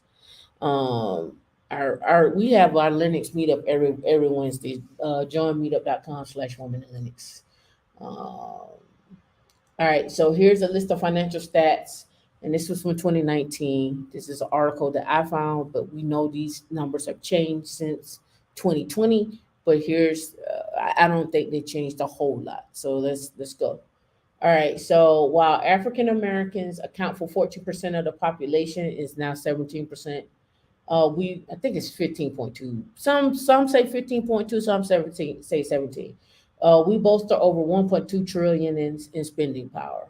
It has long been my belief that spending of blacks and minorities in America pulled America and the world out of the recent recession.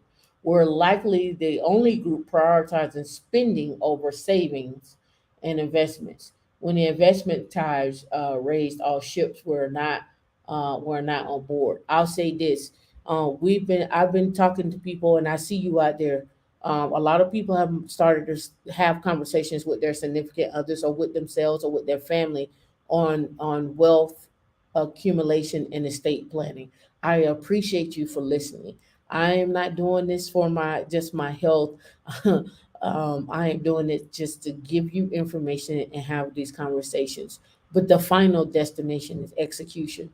If you don't execute, then it is not worth your time to sit here and listen to me every week to talk about this, right? But please go do your own research. I'm only giving you what I find.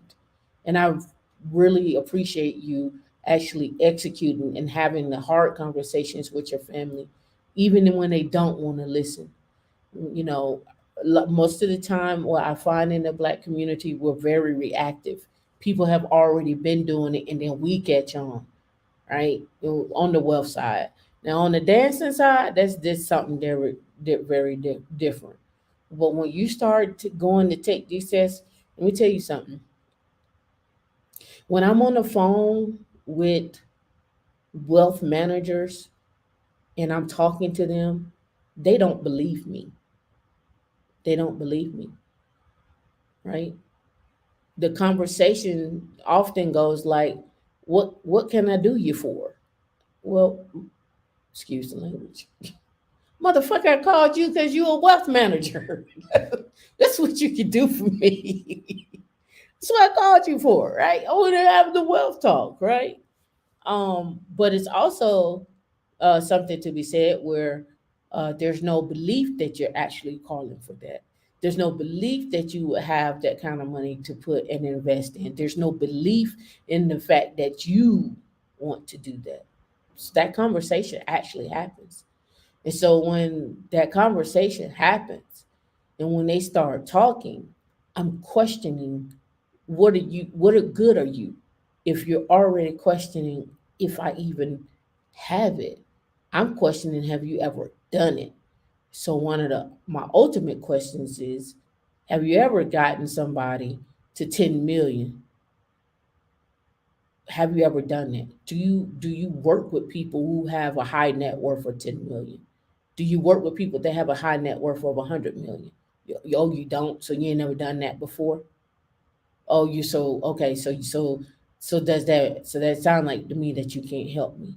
When you start asking those questions, and when you start talking about I want to build my portfolio to look like that, when you start asking that, black or white, it don't matter. Engineering cannabis, black people don't believe you either, right? So it don't matter. When you start asking the hard questions and you start really diving deep, there's no belief in who you are as a black person to build wealth. No one believes you. No one cares.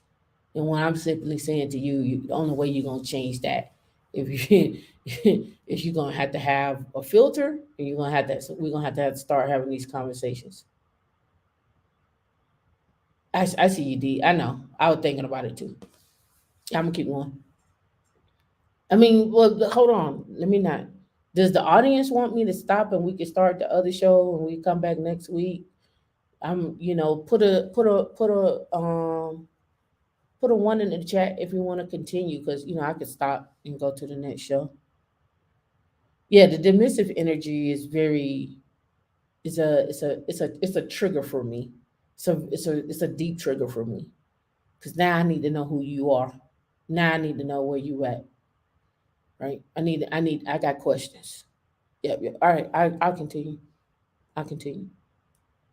Yep, I'll continue. Um, so let's go. 1.2 trillion, right? Yeah, what I don't like about this 1.2 trillion spending is, um, I need to go back and find out what the pie of that 1.2 trillion looks like. Um, I am gonna take a small break. Um, my small break is usually like 10 minutes. Usually about 10 to 30 minutes. I usually be ready to roll into the next show. But um, I need to know what that 1.2 trillion looks like. So I'm gonna give you this. Um, when I'm telling you I'm going to do things, I literally go. I use myself as the guinea pig first. I use myself to see what kind of reactions that I'm gonna get, and I use myself as to say, oh, okay, I see what goes on here, right? So when I'm looking at buying watches, I literally go to places and I'm looking for the reaction. I'm looking for customer service. When I'm talking about wealth management, I'm testing, I'm using myself as that person to say, okay, look, this is the research that I've done. This is what I know. How can you help me? Oh, you seem to know a lot. No, no, no, no, no, no. Don't take it as I know a lot. I'm just giving you what I know. You should know way more than me. Because I'm out here just asking I'm doing research and I'm jotting notes and getting things together. And when I read these documents, these policies and surrender fees and what can you do with this annuity units and index life, uh, how to do a customized whole life insurance policy, how to set up and become your own bank, how to buy real estate, how hard money lending funds, how do you set up uh, uh, uh, um, credit union. What do you need? Interview. I'm doing my research. So by the time I get to you, you should be my expert, and I should be able to lean on you for clarification on items and things and so forth. But that's just the engineer in me that's gonna go out and do all this research. Everybody's not gonna do all that. So by the time I'm talking to you all, I've spent countless of hours of researching this and pulling data and looking at YouTubes and even signing up for accounts on different wealth management uh, sites and interviewing them and looking at their videos that they have, and I'm doing that. So when I'm telling you what I am doing, I am expecting that you are doing the same for your own money. I would hate for you to be like, what's his name, Vince Carter, and have $100,000 sitting in your house, and somebody come rob you and they take your $100,000.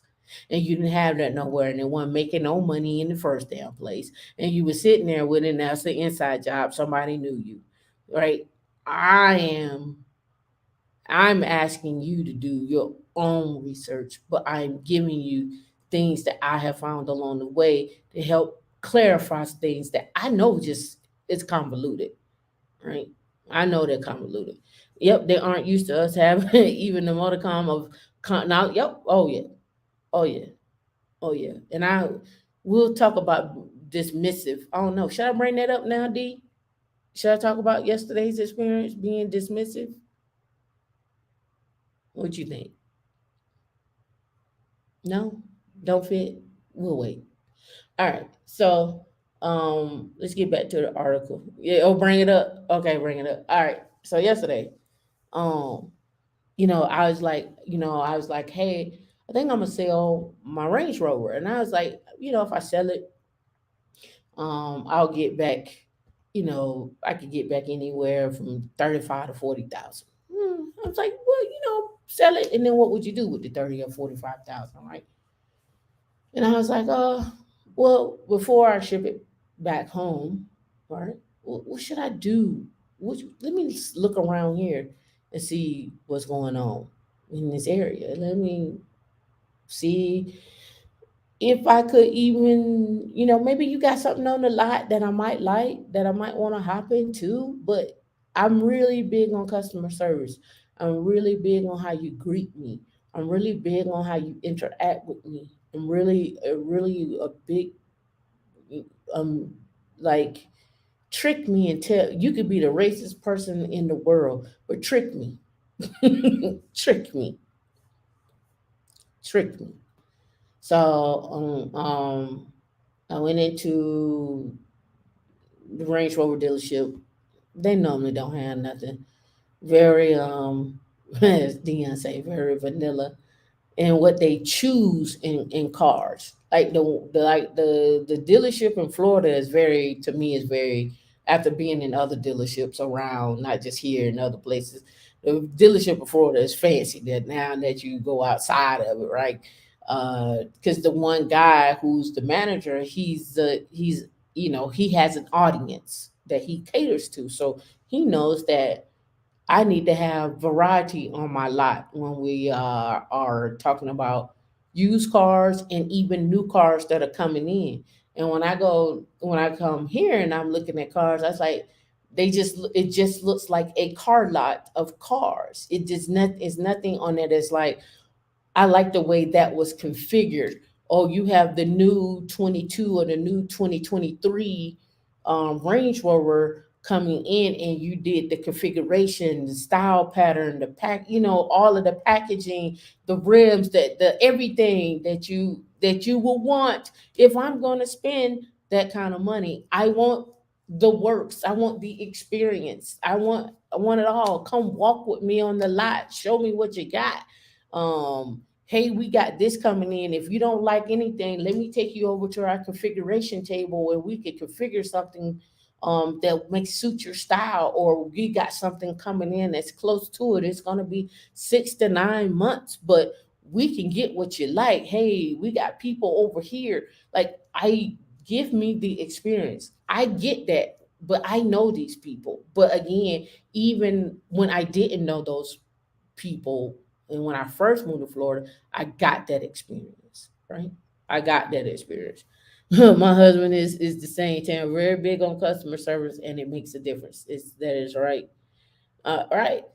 Yeah.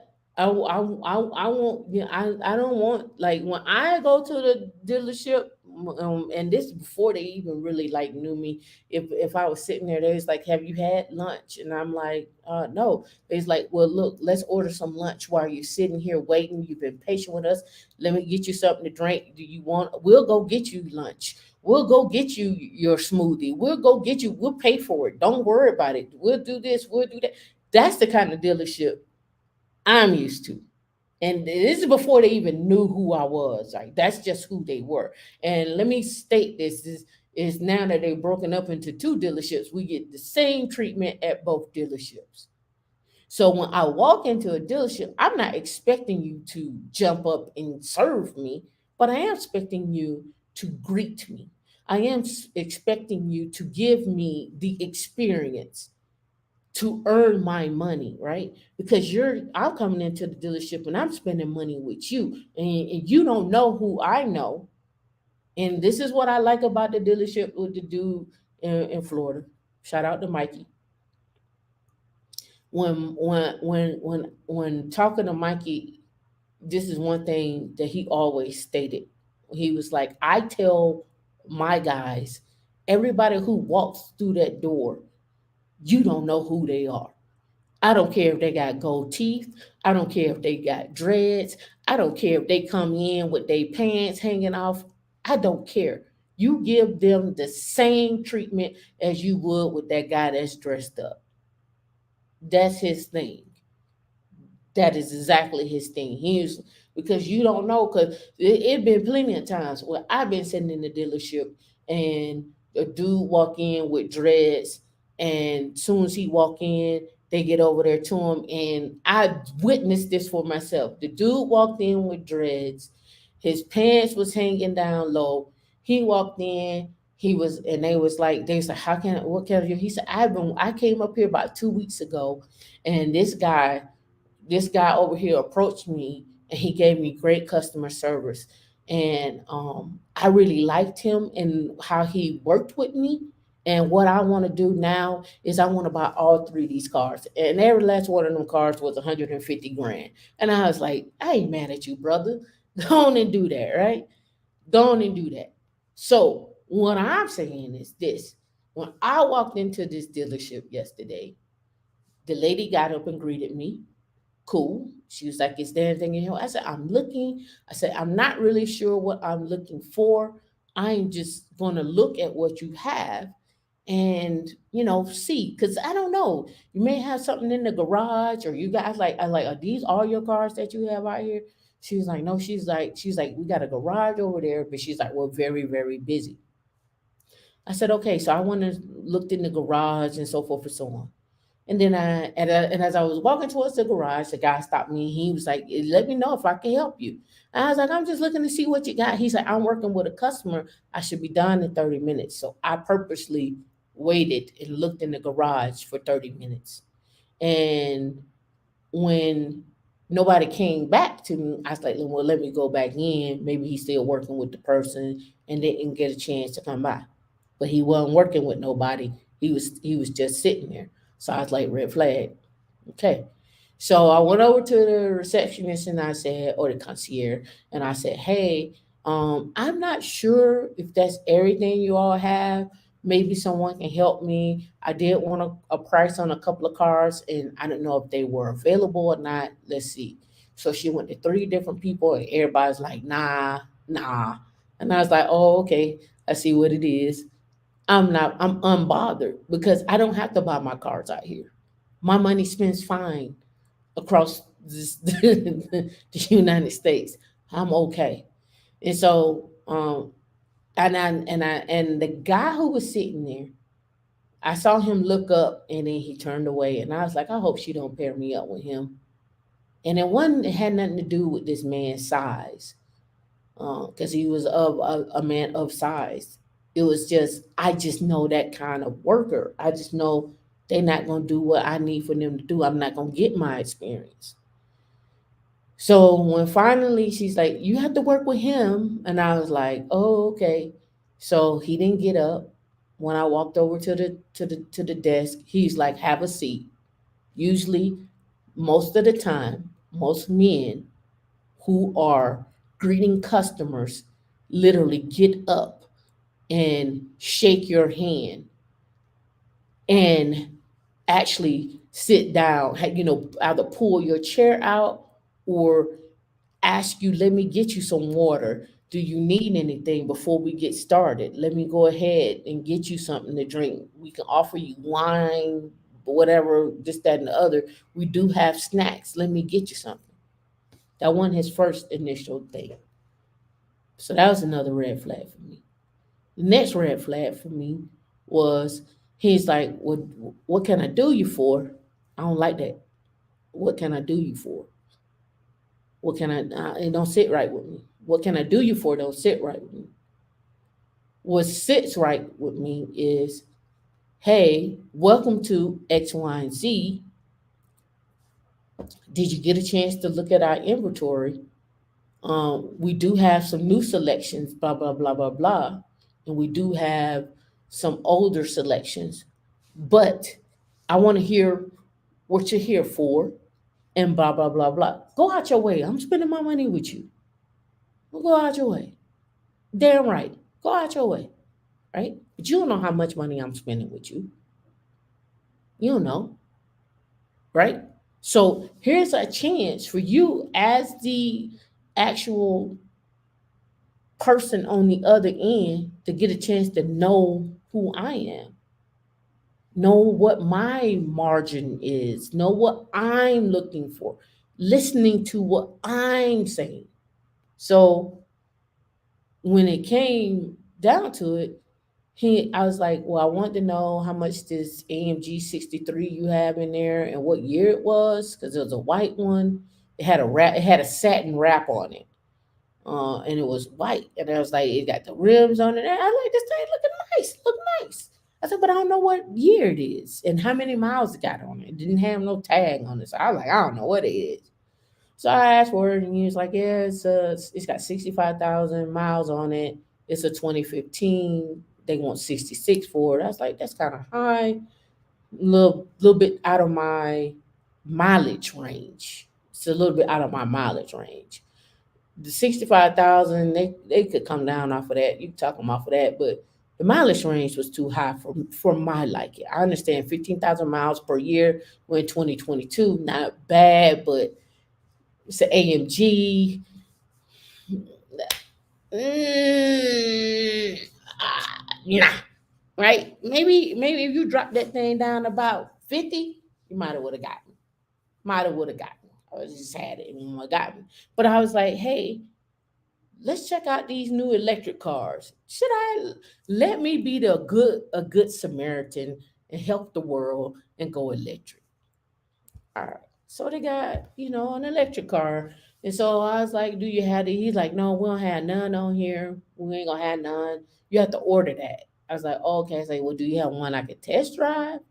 Well, you got a hybrid. I said, no, I want to test drive the car. I want to test drive another SUV. I want to get a car. Like, I got another SUV that I'm getting shipped out. I want to have two SUVs. I want to have a sports car while I'm out here. I can get my sports car delivered out here, but nah, I'm here, so why not see what I can get? So he goes. This is how he does his search. He turns his computer my way, the screen my way, and he was like, "No, what? You said a convertible." So then he filters by convertible on the actual monitor. He didn't say, "Well, we got this on the lot. Let's pull up all the convertibles we got on the lot," or whatever, whatever. So he pulls up. He pulls up. I had already drove around a lot. And so he pulls up a Porsche Boxster, and I think it was a 2016. Um, and I said, I'm not gonna drive that. And he was like, "What do you mean? It's a Porsche." I said, "It's a Porsche Boxster, and it's a 2016. I'm not gonna drive that." And he was like, "What?" He's like, "Okay." So he pulls up another car. He pulls up a Mercedes SLC. Let me pull that one up. Let me show you that one. I ain't gonna drive that. 230. All right, so here is the Mercedes SLC. I don't remember what year it was, but it looked like this. You can see these are the models over the years. It looked like this. I was like, sir, I'm not gonna drive that either. His response was, aren't you a little bougie? I said, I am. I much so am. I am. I am.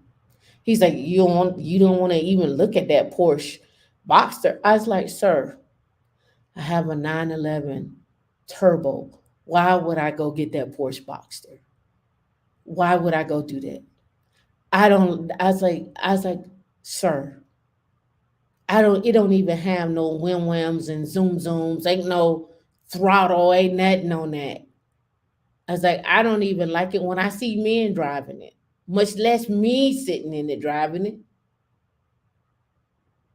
And so he was like, well, what is it that you're looking for? I was like, sir, I told you I'm looking for a sports car or electric car with some whims and some zooms.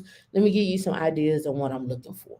So I gave him the ideas of what I was looking for. And he was like, well, what do you do for a living? What do I do for a living? I work. What do you mean what I do for a living? But goes back to that financial planning and talk and stuff like that when people see you how they really see you. This is what I'm talking about. He didn't ask me no, and he didn't ask me what my interests are. He didn't ask me like what he didn't ask me what my range was. He didn't ask me what my range was. He ain't none of that. None of that. None of that.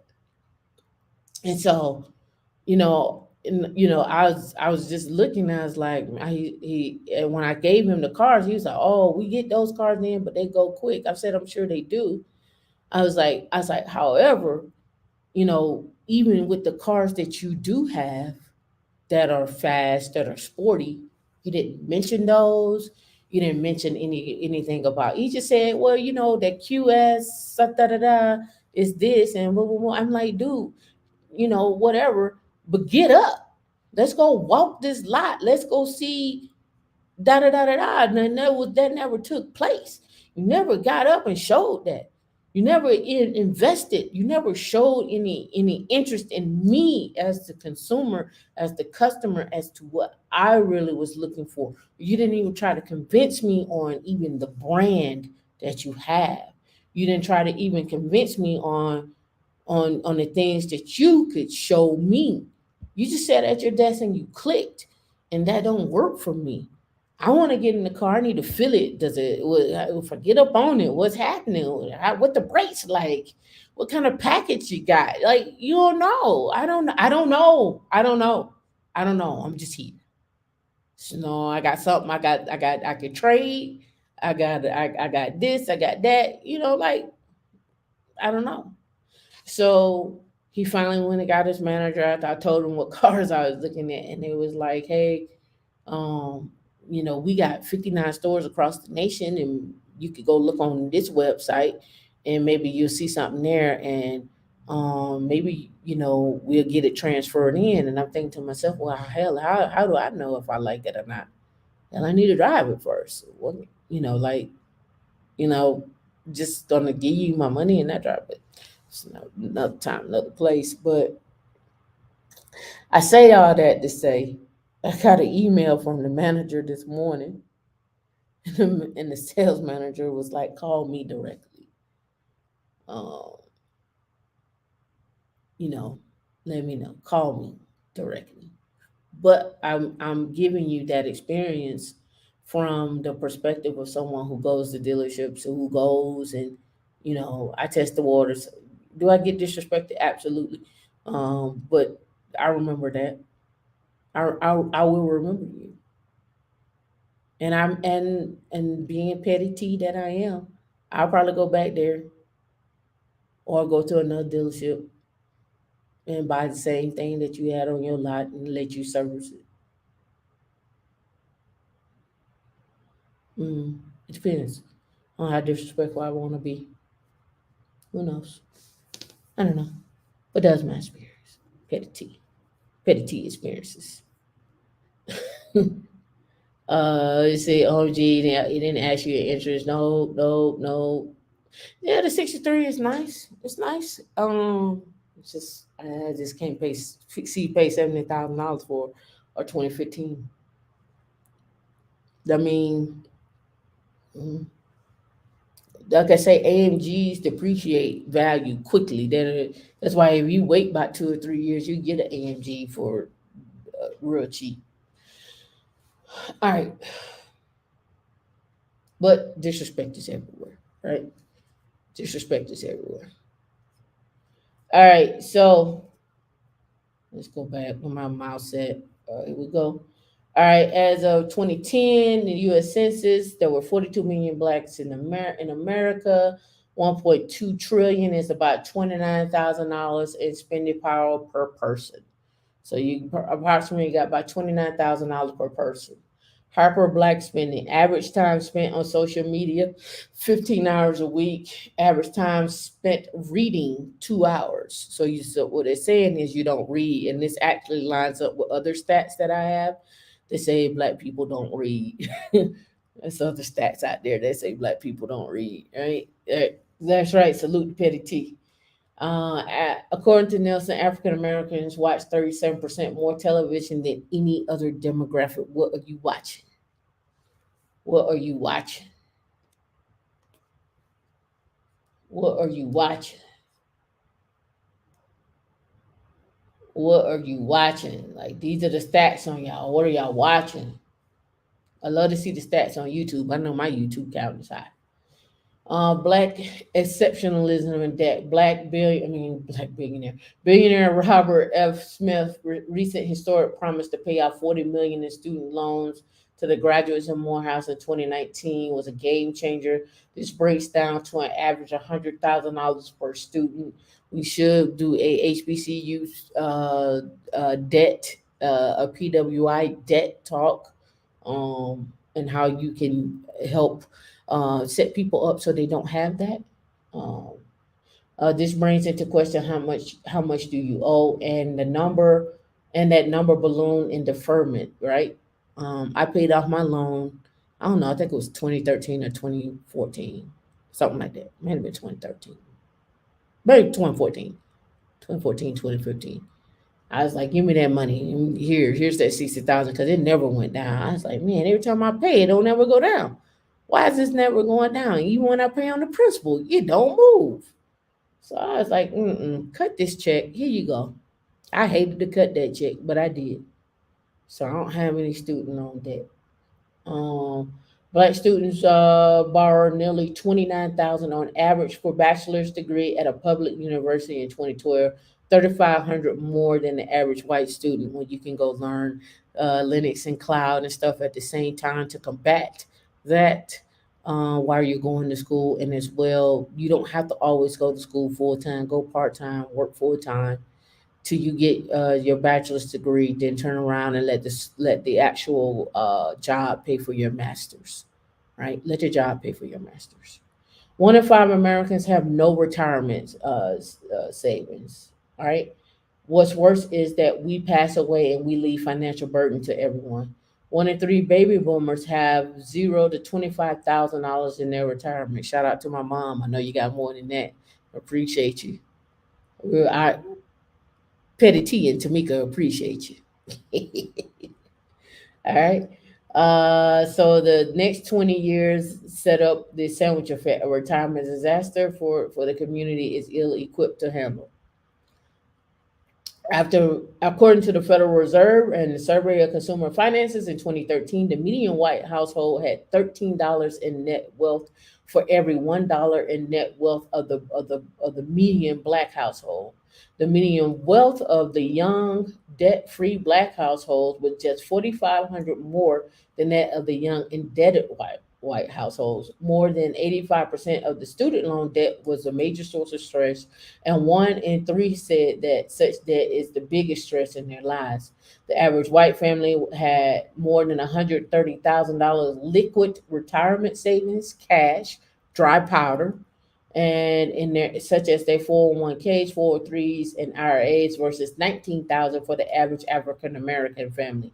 That's in 2013. That has consistently gone up. It is more than that liquid now. It's way more than that liquid. One in ten here. The mean black household wealth was 130 for whites. It's now 133,000, right? One in 10 African Americans work with a financial professional compared to one in four African Americans. I hope everybody in this chat, it is 46 in you, it was 50 of you in here, but I hope everyone in here has gotten the message that you need to be talking to a wealth advisor and wealth planner. I hope that has sunk in enough. Those that are new to this chat right now, we're discussing health and wealth. We're also right now we're discussing the financial role that black men play in this financial journey, in this wealth journey. I am going to do a deeper dive on Black women and what role you play. People say that you don't play a role, but you do. You do play a role. I listen to way too many Dave Ramsey shows. I read too many articles to say that you do not play a role. You play a role. Don't let nobody fool you. Don't let nobody. Your job is not only to get your nails done and get a massage and raise kids. Your job is also to help along this financial journey and what that looks like, right? You need to understand money. You need to understand wealth. You need to understand assets, trust, how to divvy that up, how to talk to a wealth manager, right? Um, so many things. All right, so here, 83% of African American seniors lack the retirement assets they need the remainder of their life. African Americans age 62 to 70 have a median net worth of 46,000 as compared to their white counterparts of 331,000. I say it again.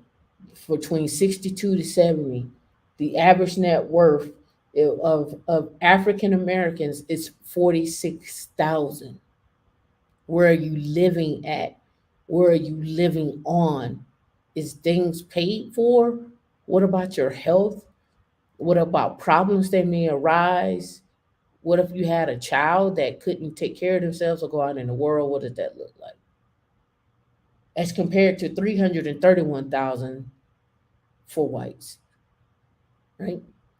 According to the Federal Reserve, the average balance of 401ks is only 23,000. You're not putting up any money, you're spending. And Social Security and the racial gap in retirement wealth found that the average African Americans in pensions and IRAs is 10,300 versus 105,600 for white Americans. Over reliance on the government to better Black wealth. 46% of African American seniors rely on Social Security for 90% of their income. I can vouch for that.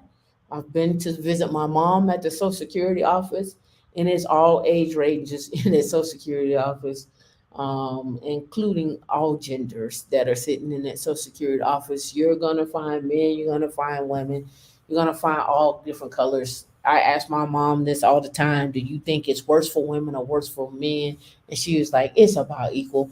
She was like, we are not doing what we're supposed to do as men and women across the board. The stats actually show this as well too. So we just want to be clear on that, right? Only 42% of African Americans own home. This is actually less.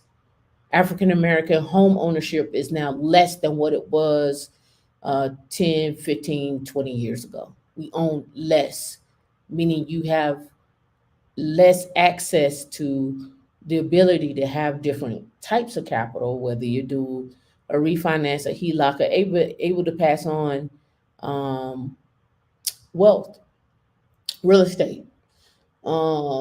Average American weddings cost 33,000.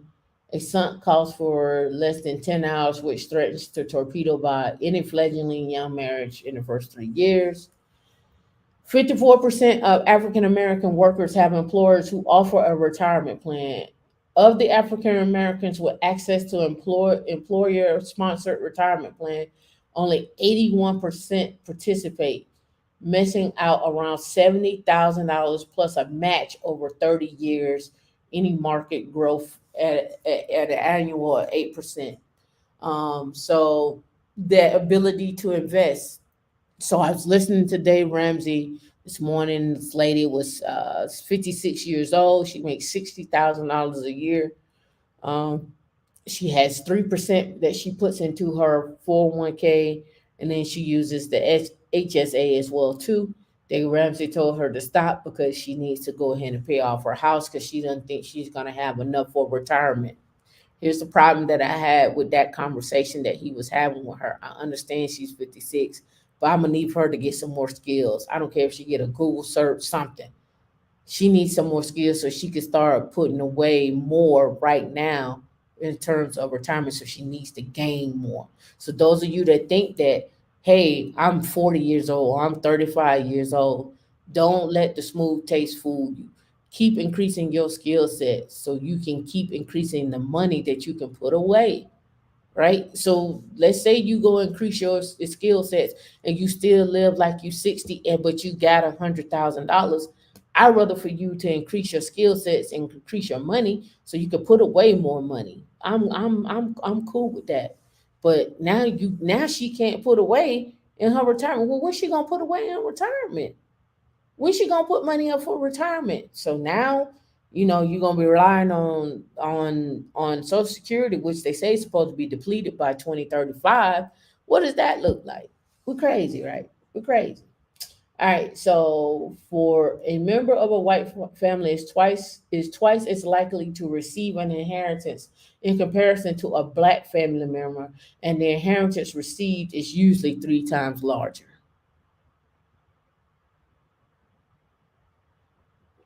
These ain't my numbers. It's just the facts. For every dollar of wealth owned by a typical white family, the median black family owns 5 cents. So if you meet a white person, they got $1, you just imagine yourself, you got 5 cents in their pocket, in your pocket. That's what the stats say. So every white man, every white woman I meet, I only got 5 cents. The critical state of black men. The most sobering news derived from the 2017 Census Bureau in collaboration with the University of Chicago Great Cities Institute found that 40% of black men in Chicago aged 20 to 24 were neither working nor in school in 2017. In the district, DC Department of Employment Services stats reveals that 5.7% of all African Americans are jobless compared to white unemployment rate at 1.5. A disparity that Andre Perry, scholar at the Brookings Institute, says extends throughout the country. The employment rate is 15.8% in Newark and is an alarming 7.4% in Detroit, and in Flint more than a quarter of the population is unemployed, right? And they give this diagram here.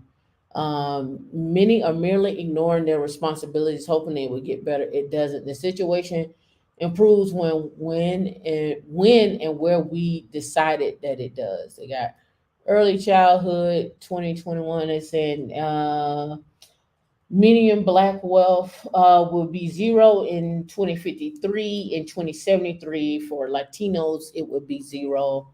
Um, Elementary, middle school, college, secondary, and then as we continue, we're just on the road to nothing, is what it's trying to show.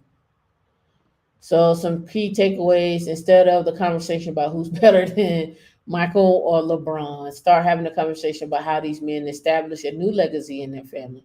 Instead of debating who's the greatest rapper of all time, focus on the greatest cheerleader and the contribution in your relationship with your significant other, your family, and your community. Discuss how others can start the buy back program or buy the block. Better yet, if that is too abstract, use your spare time to train up your future generation of athletes who are scholars like Shaquille O'Neal, Magic Johnson, Myron Rolle. Start a discussion about Swiss Beats, who graduated from Harvard. Well, let's talk about he went back and graduated from Harvard. Let's talk about that, right? He didn't go straight into Harvard. Let's dissect the game unapologetically. And for God's sake, get off the couch to get this money. Budget, save, invest, and leave it behind when you're dead for the next generation. Let me repeat those for in the back. Budget by priority. Save at least 20% of what is earned. Invest your money beyond your local bank's certificate of deficits, CDs. This includes stocks, real estate, and businesses. Use what you need and leave the rest to enhance the next generation. It can be done. Cut the BS out. We're men. Stop with the post to flex. Too many guys spend too much time and way too much money trying to look prettier than a woman. I didn't say this. This man said that. We are solution drivers. We are fixers. If it squeaks, we fix it. This is what we were born to do. We need more doctors, lawyers, engineers, black male educators, police officers, judges, pilots, farmers, horticultural experts, nurses, etc. A critical push for modern financial soldiers. We need homeowners. We a space for legitimate investors. We need fathers in households. Ultimately, we need each other. We need to hold ourselves accountable for we cannot be the man with no personal agency, no priorities, and no dominion. Our women need us more than ever. We don't need any more brunches. It's time to learn to cook full meals and nurture and foster growth. That's what that man said. That's what that man said. All right. The rebirth of the unapologetic black financial role model. It is not all doom and gloom. There are fighters trailblazing a new path, equipped with strength and conviction, and indomitable will and courage, and you will need to tune in. More than just talking points, paychecks and balances in a form of formative podcast for millennials. I think Hunger Millennial, shout out to you if you're out there, young investor and so forth. Shout out to you.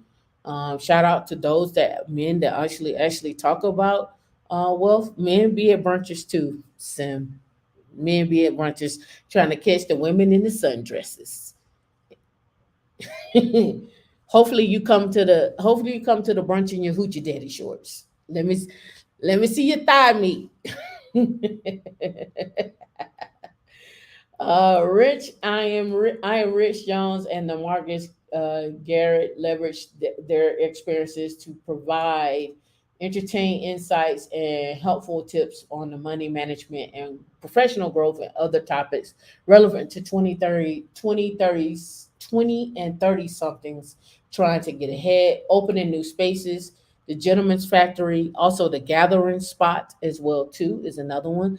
Go check them out on. They open up in Atlanta, and uh, they're opening up one in LA. Check them out. Allen Iverson will be receiving 33 million from Reebok for his 55th birthday. Nothing wrong with that. No hoochie daddy shorts. Look, don't come in here ruining our high. Don't come in here with that. Let us see your thigh meat. Let me see the back of your thigh. Let me see. Let me see. Where'd you get that scar from? The Gentleman's Factory is one of four very few spaces in New York City exclusively for men of color. Middle of the ground between work and home for men who need a venue to networking and socializing. Upon entering, they find a lounge complete with couches, a barber chair, books and finance, a spiral staircase leads to an area with workstation. They're going through a divorce, or they have a mental health challenge, or they're going on an interview, but they don't know how to ask for a salary increase and so forth. His money and her money. I follow them. She just lost her mom. Her mom. I don't. I indirectly follow them. They come up and I follow them. I ain't gonna say nothing. I'm gonna be quiet. I'm just glad they're still together, and you know whatever. All right. Check them out. His and her money. Let's see, keeping it popping financially. Chris Downing is a creator of Popcorn Finance podcast. Check him out. Rich and Regular is a blog and mindset. I've seen them. Go check them out. A mindset voice and a wake up call to name a few. It's a love story, reversing trends, empowering families, and changing the lives of others. Julian met Christian as co-workers in 2012 and clicked. With no blueprint, they somehow gained the courage to tackle some real difficult conversations about money, to come out as a multi-year plan to eliminate debt from their families and so forth. They paid off 200,000. It's all about legacy. Joe Denso and his father started the I guess the Ben Financial Group with the vision to become the backbone of people throughout valuable financial education. Solution ASAP, financial education, financial planning and execution, professional help. Don't choose. Take it from a ring. Unlearn what you think you know. Be unrestricted to your pursuit in life. You don't have to choose. You don't have to just be a rapper or a lawyer. The lawyer that can rap part time. You don't have to be an accountant or a musician. Do both. You don't have to be an entrepreneur. It's not for everyone. You can be a 9 to 5 and still have a great paycheck and live your life exceptional. Step up and lead. Cheers to the ladies. They're expecting us to lead, right? And that was the end of the article. I hope you enjoyed that article. All meat matters. It does. D, I'm gonna give it to D. She could post this link in the chat. You all can go from there, right? So we talked about health. We also talk about your mental wealth as well too. Um, but what we didn't talk about is here maximizing your tax exempt bucket. Um, Give me how many of you are familiar with the three bucket strategy? I'm not going to spend long on this. Is one of the 6 ways that actually you can actually save up for retirement or have a estate planning. All right, you part of your estate plan. I'm trying to get my other article here because I wanted to bring up something else. I wanted to bring up something else. Let me see if this is it. Before we get into that, I wanted to do a clip on a video.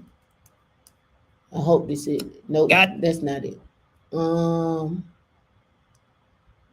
Let me look back at my notes. I thought I put it in my notes.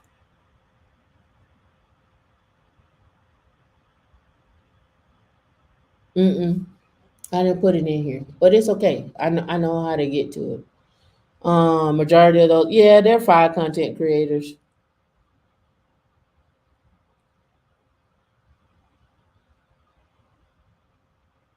Yep, they did just release a book. But you can, I mean, there's a ton of people to follow, right? What's the ones over in Portugal or Lisbon? Um, Couple. Well, what's the name of them? What's the name of their show? Not them. Most definitely not them. There's a black couple. I don't know. Is she black? I don't know. What's the name of that couple? Um, that's right. Tax deferred, tax free, and after tax. Yeah, Our Rich Journey. Yep. Thank you. I couldn't remember the name of their show. Um,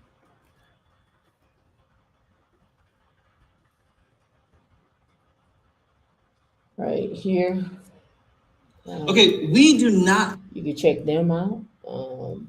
They got several articles and stuff. I think they retired in 2019, and they talk about why they retired to Portugal and so forth and so on. The other one I followed is Hidden Freedom. He's out here in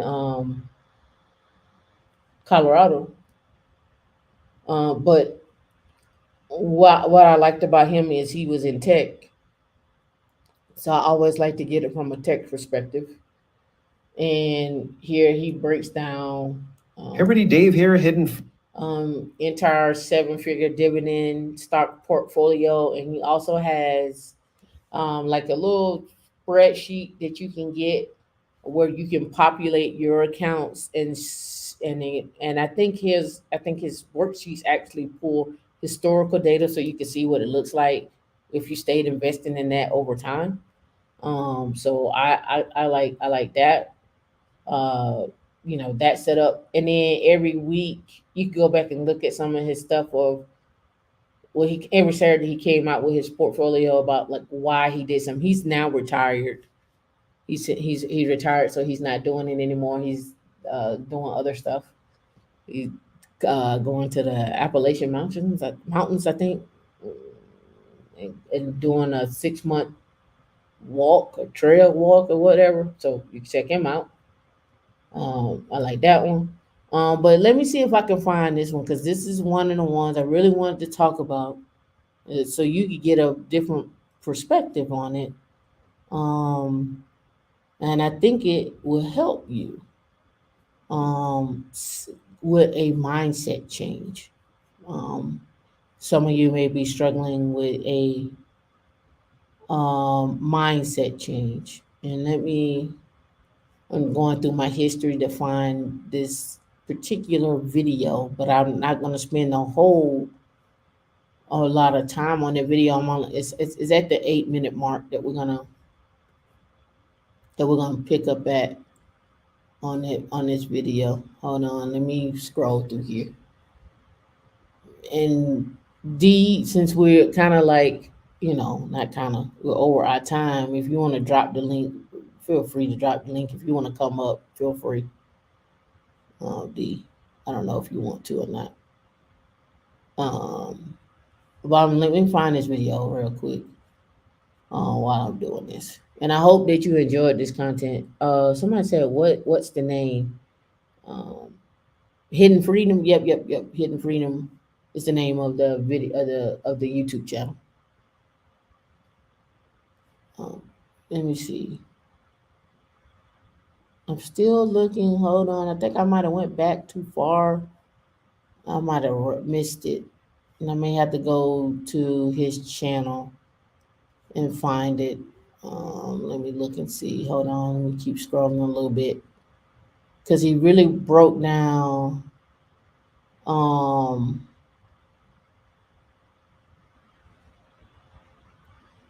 that's on Thursday. Is this it? Hold on. Level of success. Let me look. Let me see. I don't think this is it. It might be it. Nah. Let me see.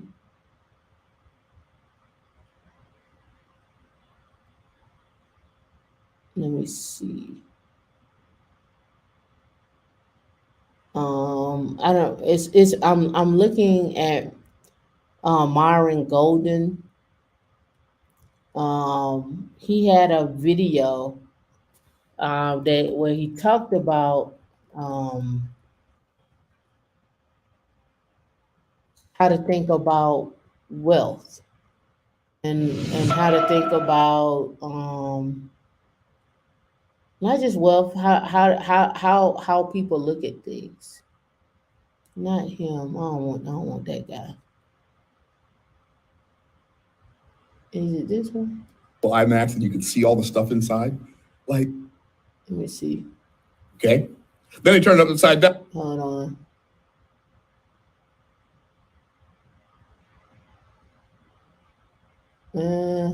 I may have to miss it. Gosh. Oh man. I thought I kept that in my little thingy. Because I was like, man, this is gonna be good. Anyway, what he talked about was the mindset of people who are poor, the mindset of the middle class, and the mindset of the rich. Basically, people who are poor have a mindset of, hey, if you go to work and you pay your bills, you're fine, right? That's a general consensus, right, for the poor. And then the mindset of the actual middle class person was, hey, I'm going to go to work, I'm going to pay, and I'm going to save my money, but there's no investing, right? And then the mindset of the rich was, how can I get this? How, when I make this dollar, how can I invest this dollar and make this dollar work for me, right? But I wanted you to see how he broke the different mindsets down in terms of what you actually do and what you actually invest in, which I thought was would be a very good way for you to actually look at yourself. And I don't think this is it. No, this ain't it. Let me look and see. It was about the 8 minute mark. And No, but I don't think this is it. But let me look. to Yeah, this ain't it. But it's okay though.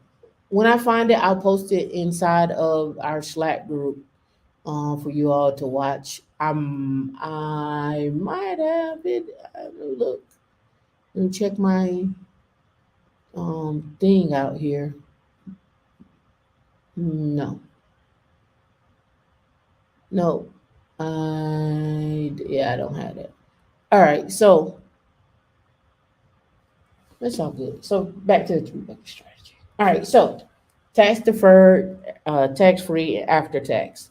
I posted in the creating wealth channel a PDF on these buckets, and let me pull this over.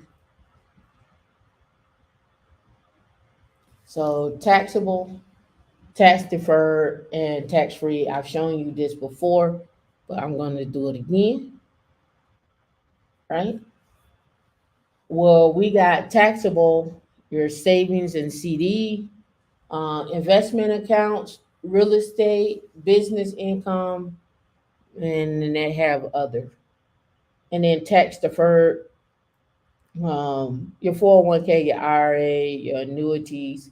And then you can have inside of a Roth 401k, you can have tax deferred and then you can have tax free in a Roth, and the same thing with a Roth IRA. You could be both. You could be in both at the same time. Um, and then the tax-free distributions, your Roth accounts, um, because you've already paid taxes on the money going in. You just pull the money out. The 529 plans, municipal bonds, cash value life insurance, and then other. Right, and these are just some. This is not all. These are just some. Right. Yeah, the mindset shift. That's what it called. Let me look it up. Mm-mm-mm. Mm-mm-mm-mm.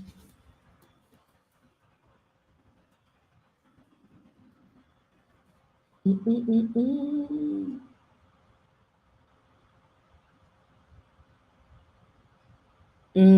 I had to look it up.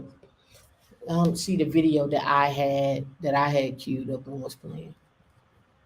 All right, so let's go look at these over here. Let's go back. All right, so in those buckets here, right? We talked about this last week. Last week we talked about 9 buckets, but let's go back to 3 buckets. Let's go back a little bit, all right? Um, you want to, I don't, let me clarify this when I say this. You don't, I'm not saying avoid paying taxes. That's not what I'm saying. What I'm saying is you want to have yourself set up where you're not paying as many taxes, right? You're not paying, you're not working and then giving your money back, right? Paying state and federal taxes apart, like yeah, of course we want to keep hold as much of our income as possible. That's where what I like to call grown up version of hide and seek comes in at. The more legal hiding places we can find for our money, the more we can stop the government from taking too large of a cut. So that's why I talked about the crummy estates and the Q-tip tax and the skip a generation inheritance, right? Where we talk about what does that look like, right? What does that look like? So taxable, tax deferred, and tax exempt investment as cash value life insurance that don't get taxed at all can be used for everything in between, likely to buy a holiday home and so forth. 401k plan and so forth. And I gave you the little 3 buckets, and you could go from there. I'll look it up. I'm gonna look. Hold on. Give me 1 second.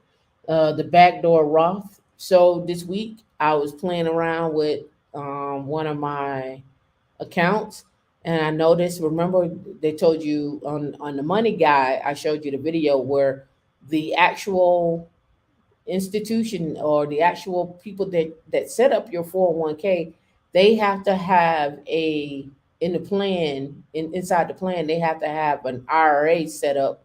You can't do it yourself, right? To do the backdoor IRA.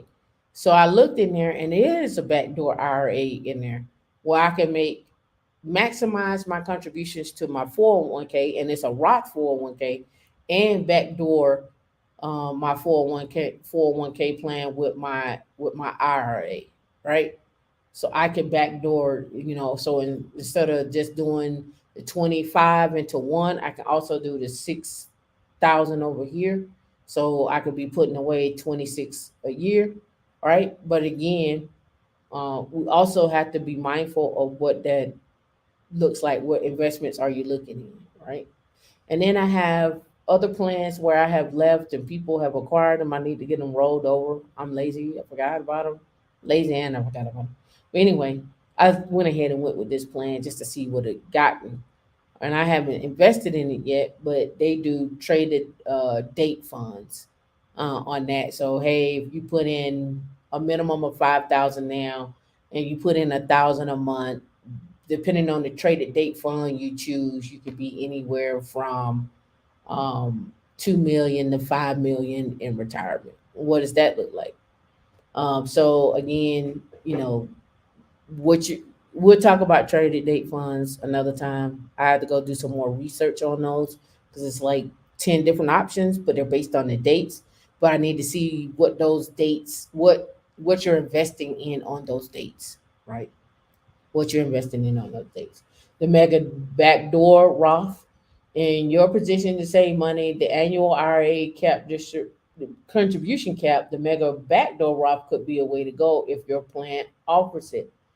Here, you take a non-deductible investment limit on your retirement, such as your 401k, and if it's more than six or $7,000, if you're 50 or older, you invest in your plan before moving it straight into a Roth IRA. That way, you benefit from a larger tax exempt contribution, right?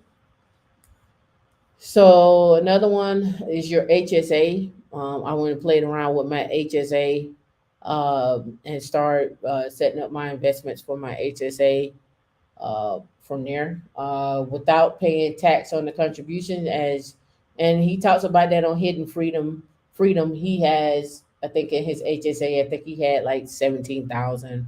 It might have been more than that in the HSA. I think he was in. If he might have been an XLY, I'm not sure, but that's all he's in inside of that. And he's like, whenever I need to access that money, I can access that, right? If you use this money to pay for anything that the IRS deems qualified medical expense before the usage of 65, you won't pay taxes on it. Then at the age of 65, the limitation goes away and you're free to spend the money on anything you want.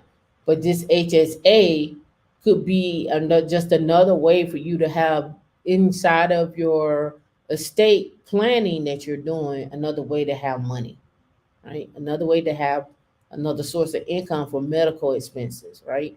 Nothing like, oh, I had a surgery and it cost me 10,000 to have the surgery. Well, let me go to my HSA and use that, right? And this is while you can use that now versus having to wait to 65 or whatnot. Cash value, life insurance, the amount of you invest in the life insurance policy accumulates as tax deferred, but only payable on any financial gains when the policy comes to an end. In the meantime, you can make unlimited contributions. Unlike the Roth IRA, there are no financial penalties for early withdrawals. This means you can essentially borrow from yourself for major expenses, basically take a loan out. Something many business owners in 2008 in the financial crisis, more recently in the pandemic, as long as the policy enforced you won't pay tax on the loan, right? And then they go into purchasing municipal bonds, which offer a premium tax exempt. For example, in Georgia, residents buy municipal bonds. They would not pay federal or state tax on the yield. However, they also bring a credit risk, so they should be approached more cautiously than other options, ideally following advice from a qualified financial advisor. And this is, again, not financial advice. I'm just giving you options, right? Just giving you options. I'll get this link to D and you can go read this article for yourself, and or share it with others. So people are like, oh, what are you talking about? Hey, here's the article and they got the sources at the bottom. And you can go have all the fun you want on the research. All right. And let me see this one. Want to give you this one, and then we're gonna get into an interesting story. Okay, so now you've been at JP Morgan for about 25 years. Yes. Okay, so, and now you run one of the most important parts of JP Morgan, which is, I say, is the asset and wealth management business. For people that aren't that familiar with wealth management, what actually is wealth management and how is that different than asset management? Great question. The two are often used interchangeably, but they have distinctions. The asset management business is where we manage money on behalf of individuals, institutions, sovereign wealth funds, pension funds. We manage them in mutual funds, we manage them in ETFs, we manage them in single stocks, single bonds, hedge funds, private equity, and the like. And that is the heart of the fiduciary business that we run here at JP Morgan. Wealth management is that plus understanding someone's entire balance sheet. So for the individuals where we manage money, we also help them with their mortgage. We help them with a loan that they might need. We help them with their basic credit card. And so wealth management is trying to help someone with their entire life, both their assets and their liabilities, their planning, their gifting, the legacy that they want to leave for their families, the 529 plans they need to prepare to get their kids to go through college. And it's a great insight into people's, entire journey. Now, many organizations like JP Morgan have wealth management businesses. Some are bigger and some are smaller, but basically you're managing money for and doing other things for wealthy people, more or less. Is that fairly right? For wealthy people, although, many of the successful wealth management firms today have figured out how to take all of those great learnings for what they do with very wealthy people and also package them for people who have their first paycheck and they want to be able to save a little bit of money, or want to have access to things that maybe they wouldn't normally have. And so we've been able to take things like what we do for a super wealthy family, package it into a bite size where you walk into a Chase branch and you're able to get some of the same advice. And so I think it's opening up the world to be able to help people. And the most important thing is to be able to save early. And if someone can be there to help you through that, that's one of the most important things. If you look at, an average investment in the world, if you just look over the past 20 years, take a balanced portfolio, it's about 6.4% average annual return for people that generally manage money. The problem is most individuals' actual return is less than 3%. So it's less than half of that. Why? Because they make emotional decisions when markets are one way or another. They get caught up in the hype of things. And so it's super important to have that advice as early on as we can give it. And I think, that's the rewarding part about this business, is being able to try to help people through all of those different journeys that they have. So you heard what she said, right? I wanted you to hear that for yourself. The difference between wealth management and asset management. Let me give you my 3 rules of my. Right?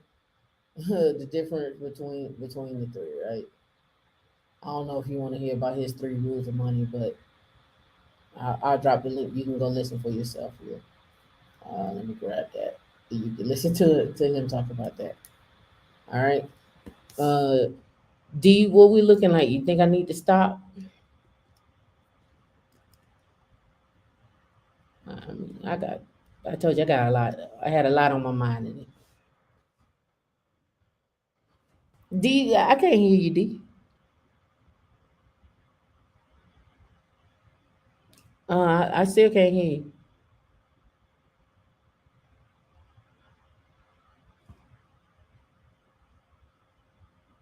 Oh yeah, audience, what do you think? Y'all need a break?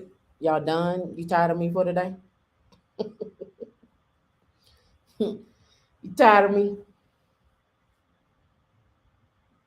And drop a 1 in the chat. Let me know. No, we know how to end the broadcast.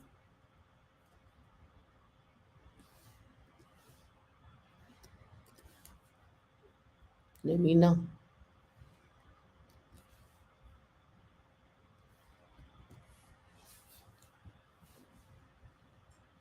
Someone said they need a break.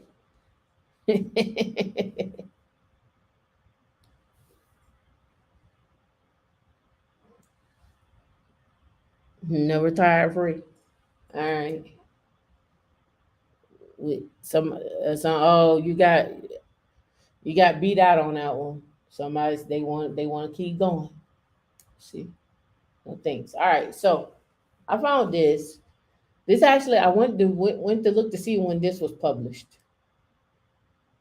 It's an infographic you can download. See. Anyway, this says it came out March 3rd of 2022. Right, 8 minutes of reading. All right, 2022. Blow this up. So 50.8 female in 2019, 49.2. So I want to show you what this is.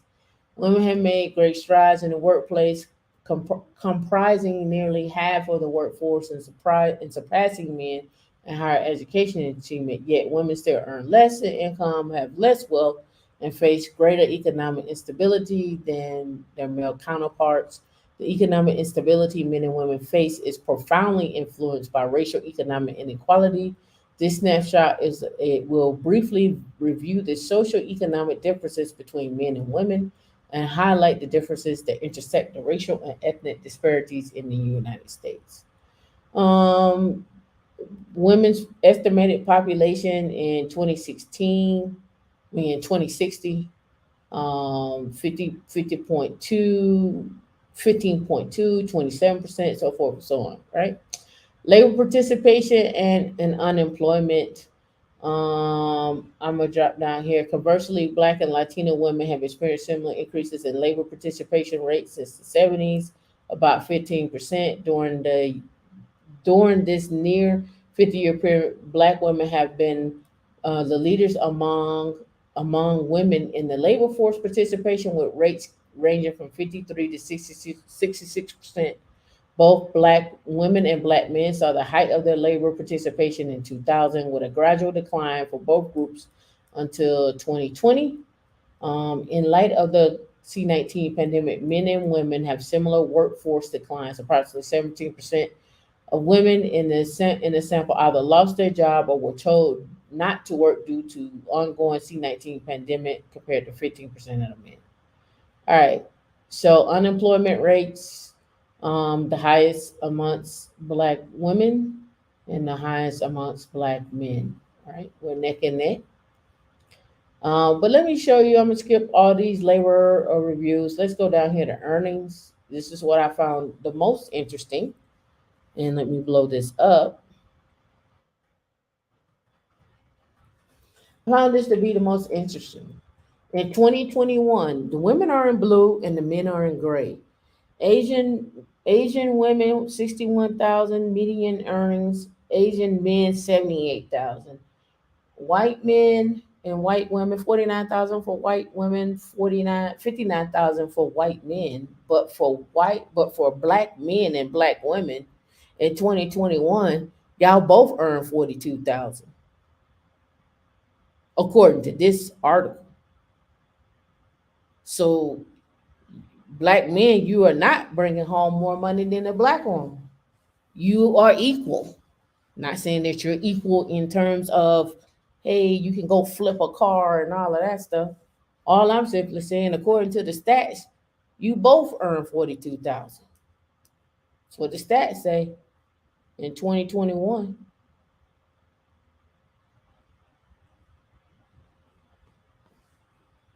Right? The stats say that Hispanic women earn 38,000 and the Hispanic women earn 44,000. So the stats say that Hispanic men out earn Black women and Black men. And the Hispanic women are not that far behind. You are at the bottom. You are on your way to be the lowest on the totem pole. And you know what they say, if it's the weakest link, you always cut off the weakest link, right? That's what they say.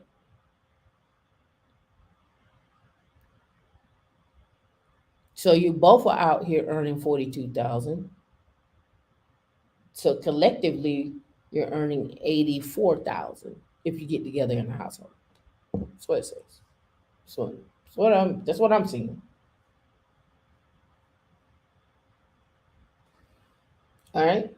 It says the gender gap disappears among African Americans. Both African American men and women make about 42,000 over 52 weeks.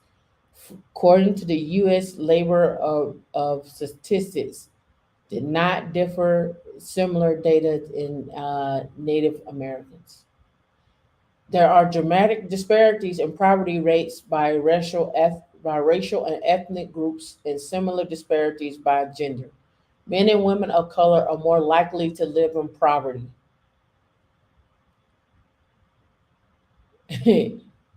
More in poverty than the white men and women whose poverty rates in 2019 was 79%. In the same year, the rates of people of color was 19% for black men and 23% for black women. And what I'm hearing is women are well on having the highest rates of homelessness as well. So if you're looking for your mate, they probably are on the streets, is what I'm seeing. So just giving you stats here. Says, according to 2019, highlighted by Dr. Mariko Chang, the median wealth for single women was 36,000, while the median wealth for single men was 43,000.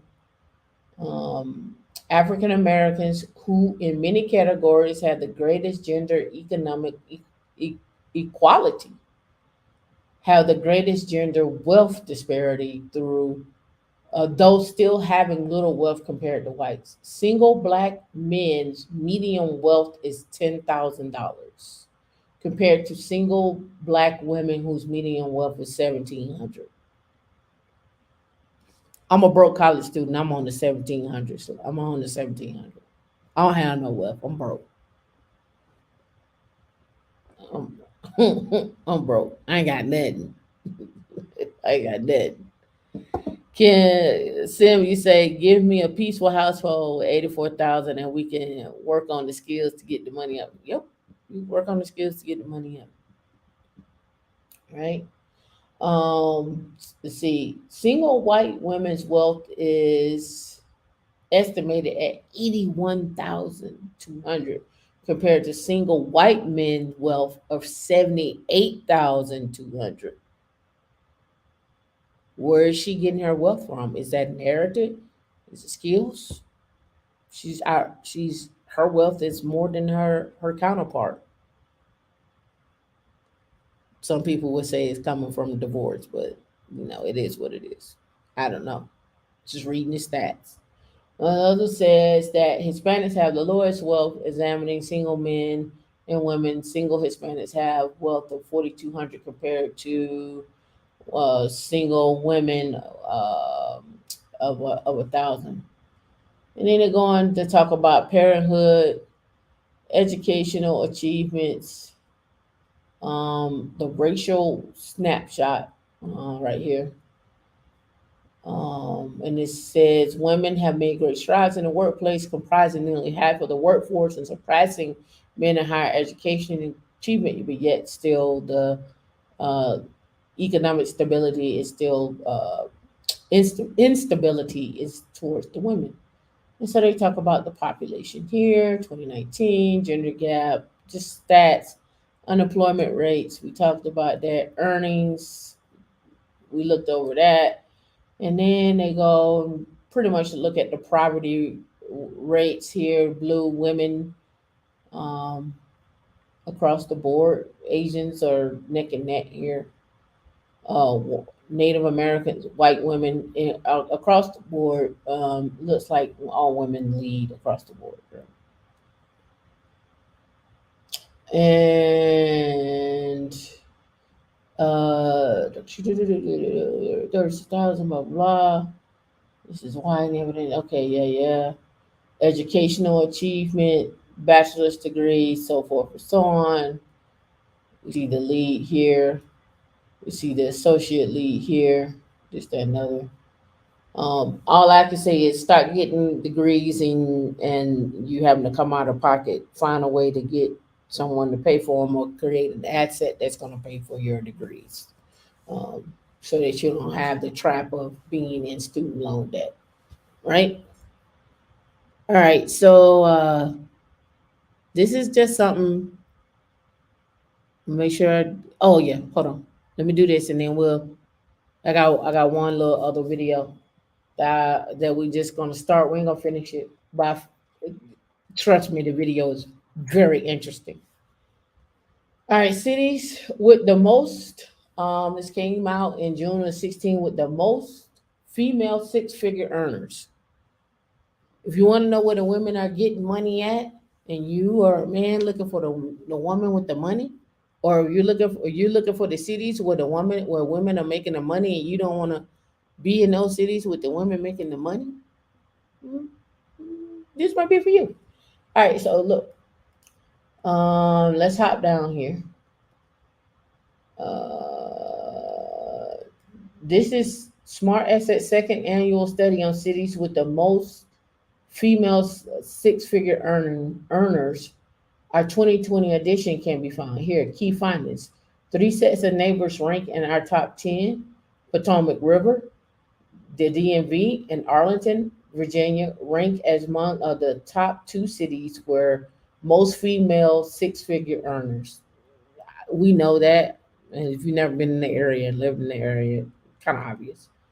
Similarly, nearby cities, Oakland, San Francisco, and California, among New York, and New Jersey, New Jersey City, New Jersey, rank well in these two metrics. Durham, North Carolina, and Atlanta move up. Last year, Durham and Atlanta ranked 20th and 16th respectively, but this year they moved up to eight and 10 places. In Durham, the percentage of six-figure earners who are women rose by more than 7%, 7 percentage points, from 35.69 in 2019 to 43 in 2020, 43.2 in 2019. Meanwhile, that figure increased more than 3 percentage points in Atlanta to 36.64. So here is the map. Below the map up here, go there. You're in Broomfield, Colorado. Oh, thank you. I know. Thank you, Siri. All right, let's see, D. What did you say, D? Oh, okay. All right, so here we have the cities, right? Washington, D.C. being number one, Arlington, Virginia, Oakland, San Francisco, Boston, New York, Sacramento, Durham, and Jersey City, and then Atlanta. Other places where the women are making $100,000 at a minimum, right? Well, you're gonna find women who are at least making 100,000, right? So, if you are looking for a woman to bring in some money and not be at home, that's one for you, right? All right. All right. So we got. I think I covered everything.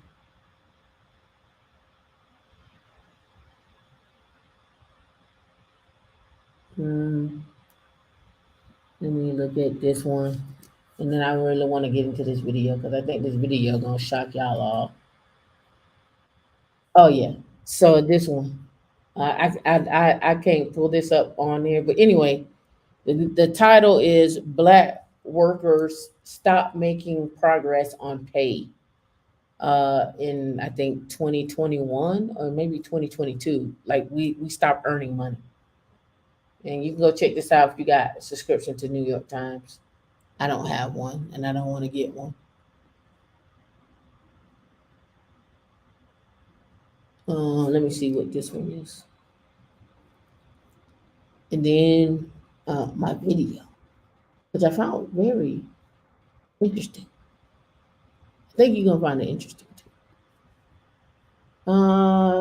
This one I can leave off. This talks about Roth conversions and Charitable donations. We'll leave that one off. We won't worry about that. I'll say that for next week.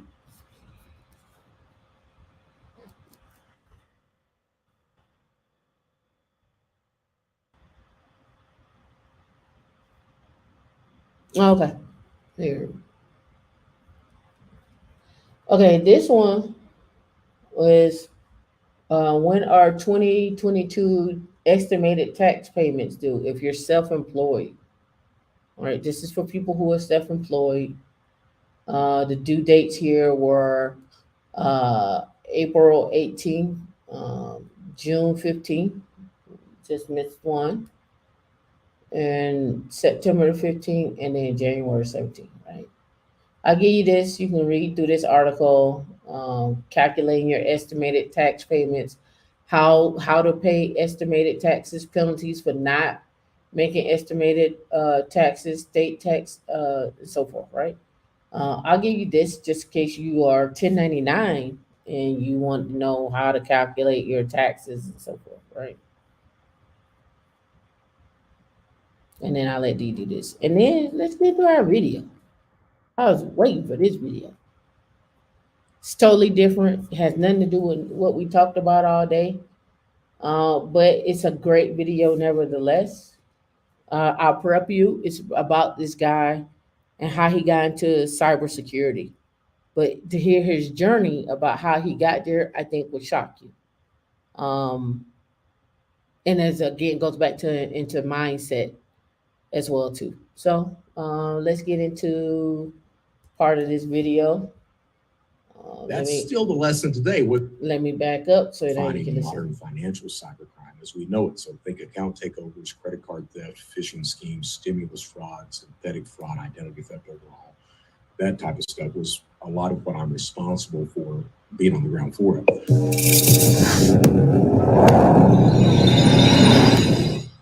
Brett, welcome to the show. Thanks for joining me today.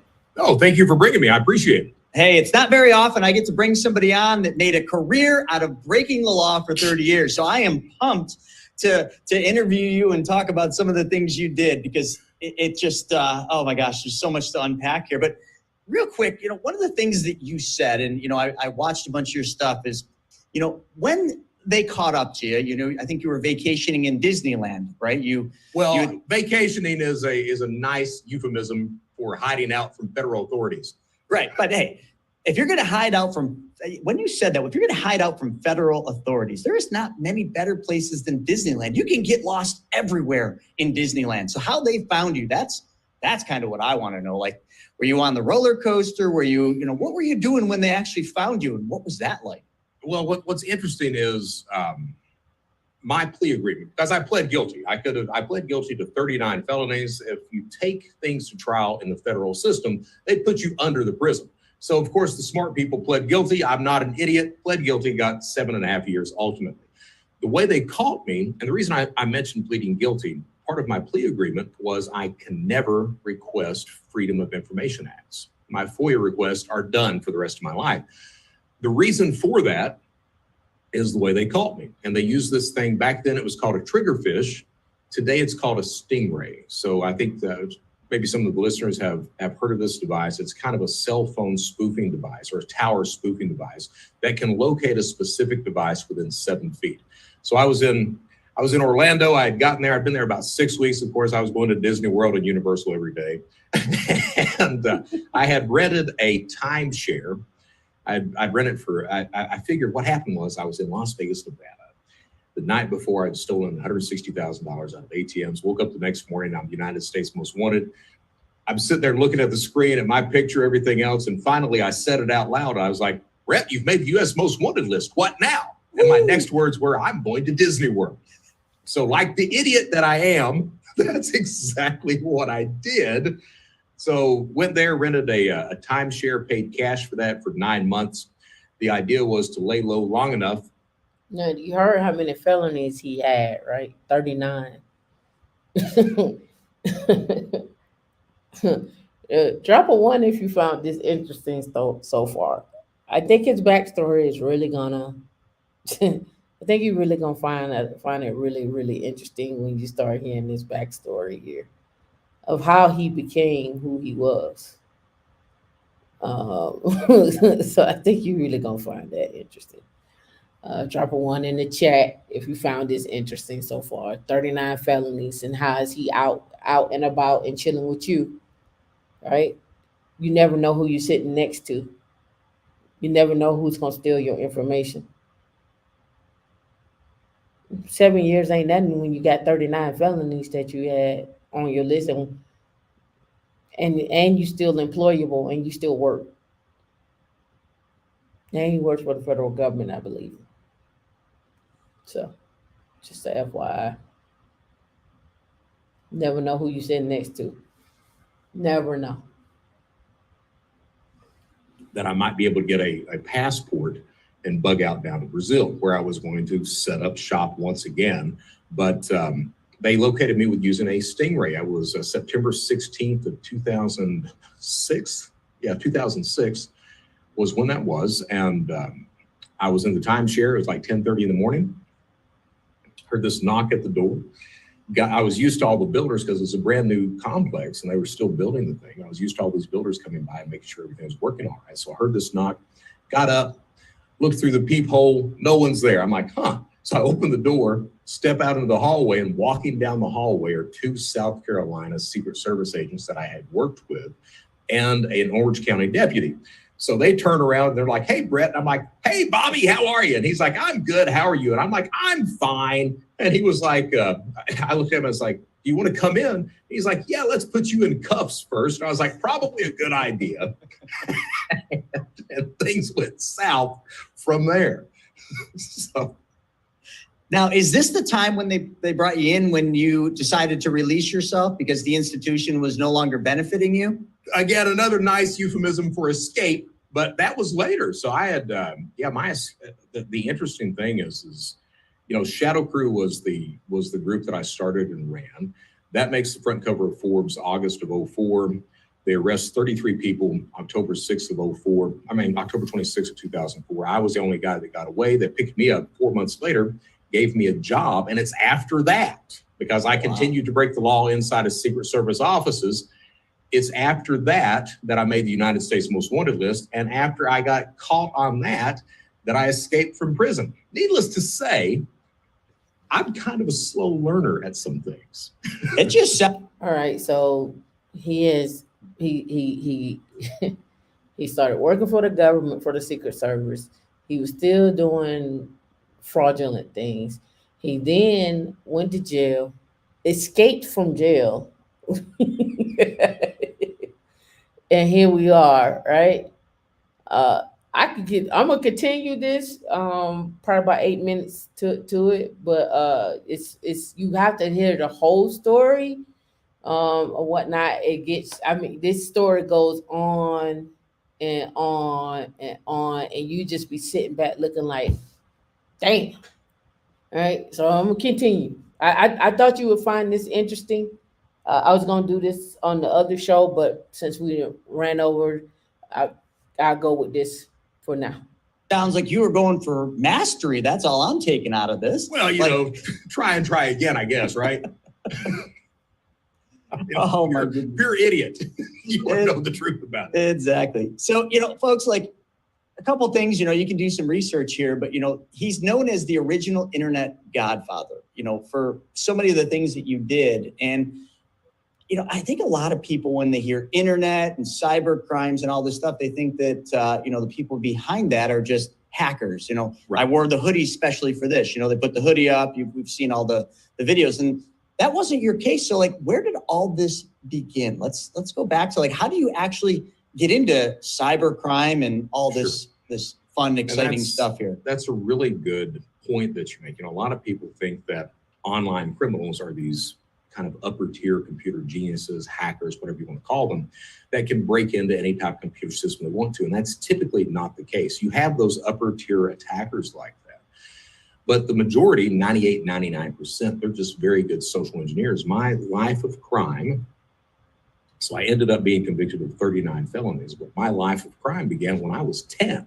I'm from Eastern Kentucky, and I'm sure that some of the listeners have an area where they're aware of things like this, where if you're not fortunate enough to have a job, you may be in, scamming, hustling, committing fraud, what have you. My mom was a fraudster, and I didn't know that. And so my mom had that criminal mindset. My dad was a really good guy. My dad's problem was he loved my mom. He loved her to the degree that he didn't want to lose her, was scared that he would.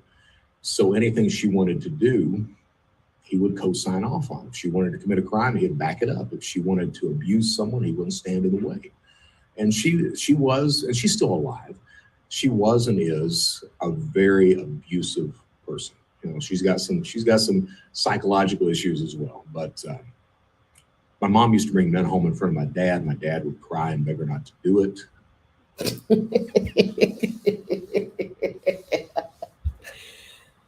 I'm telling you, the story is bananas. It's crazy. You heard what he said. My mom would bring home men in front of my dad, and my dad would cry and beg her not to do it, and she would do it anyway. You heard that right. You were paying attention and heard that right. You heard that right. Game over. We appreciate you for being here. Right. My mom would bring other men home, and men would cry. My dad would cry, but he would never leave my mom because he loved her that much. There's no, you say no, don't get divorced, right? We're not getting divorced. We staying here. We're not getting divorced. We love each other. We're here forever.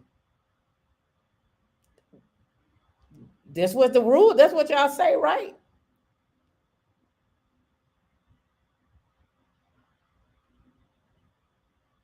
That's what y'all say, right? The dad, right? Y'all say that, right? They said if a man cheats on a woman, he not cheating because he don't love her. He's just exercising his options. She just exercised her options. Oh, don't be that way. She just exercised her options.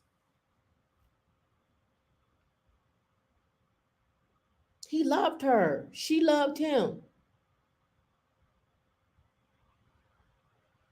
And she loved him. She wasn't trying to hurt him. She just wanted to see what was out there in the streets. And she wanted to show him, don't be that way.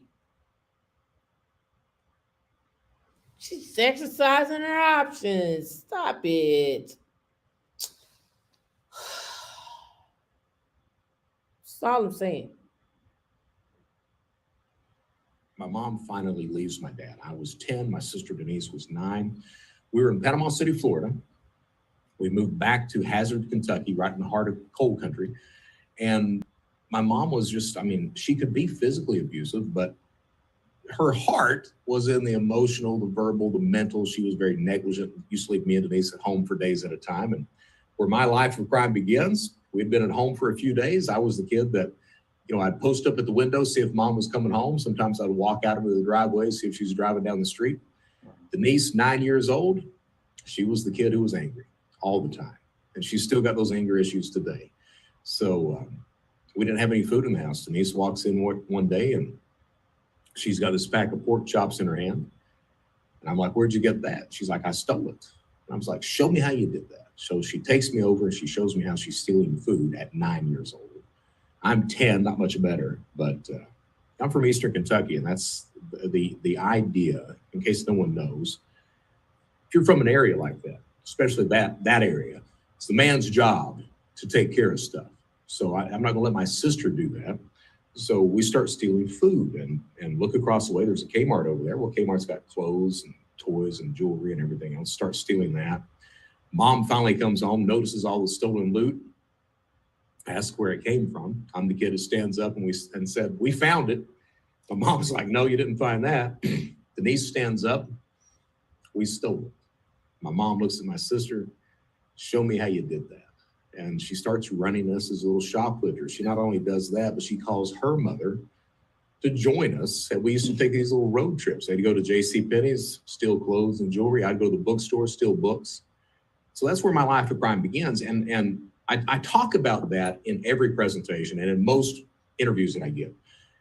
I need people to understand that my upbringing doesn't result in my choices as an adult. When you're a child, you can't help what the adults in your circle do. You're going to do what they tell you to do. But when I became an adult, I made the choices to commit crime, victimize other people. That was my choice to do that. My sister had the exact same upbringing that I did. Other than that one shoplifting experience, she doesn't break the law anymore. She goes off to be a good parent, a school teacher, just a really good citizen. She's got anger issues, but I brought this up because I did want to showcase that other people do be robbing and stealing. His mama was bringing on men like, he getting ready to get this, right? So you gonna be here or you gonna leave the house? What you gonna do? The fact that you could bring him home, what? So hey, I add these questions. This is Petty T talking now. Do men out there, do y'all bring the women home too, to your wife or your partner? Do y'all bring them in the house and be like, this is what I'm doing? I just want to know. If you do that, can you please come on? Drop the link so they can come up on stage. I want to know how that works. I got questions. I got questions. Right. This is riveting. That's what I said. And he was like, he's like his life of crime, like his mom and dad or his mom, what they did didn't influence what he did as an adult, but it did. Like you like men don't cheat. You right. One in 22 and 1 in 54. That's all I gotta say. 1 in 22 and 1 in 54. That's all I gotta say. But she's a good person. That's when my crimes began. And as I got older, I found out that not only my mom was a fraudster, but basically everyone on that side of the family. Big surprise.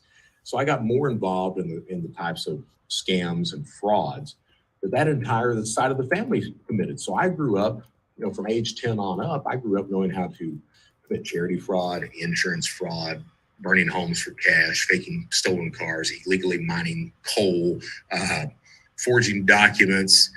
I mean, you name it, drug trafficking. I mean, you name it, I was involved in that until finally it was 90, I think it was 96, 94, 96. I faked a car accident to get the insurance money to get married, moved from Hazard, Kentucky to Lexington, Kentucky to go to UK. And again, I get a lot of this, everything comes from mom and dad. From mom, I get the mindset, that criminal mindset. From my dad, I've always had that fear of the people that I love leaving, because that's what my dad had. And so I got married, very unhealthy for me, because I'm the guy that goes overboard on everything. I told my wife, I was like, don't worry about working, I got it. Oh, don't worry about the cooking and the cleaning, I got it. So here I am, 60-hour-a-week job, 18-hour class load, doing all the cooking, all the cleaning. Couldn't do it. And something had to give. What gave was the job.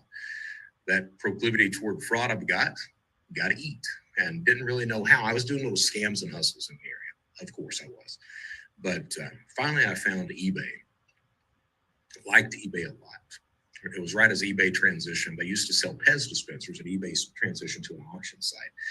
Right at that point, found eBay, liked it a lot, didn't know how to make money on it.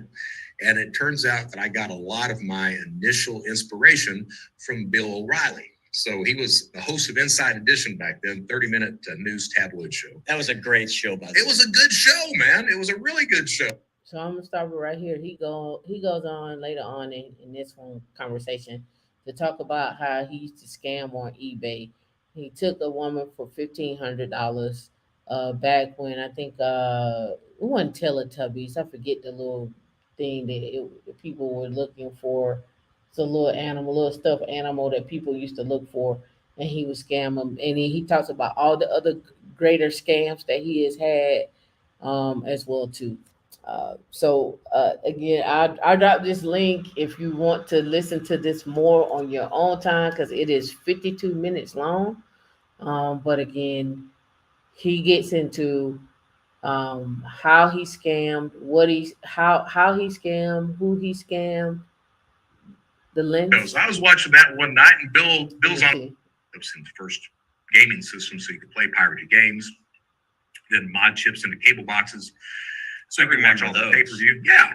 So I was doing that, and then finally had one of those. Maybe we got it. See, yeah, you get like $30. You could buy a strip of them out of Hong Kong for like $4 a piece. Then you charge somebody, $30 for the chip. If you wanted it installed, you charge $75. Panel, you could learn from that. You could ask questions. You could take part in those conversations days, weeks, months old. You knew by looking at someone's screen name what the skill level of that individual was, the history of that individual. If you could learn from that individual, work with that individual. We had vouching systems.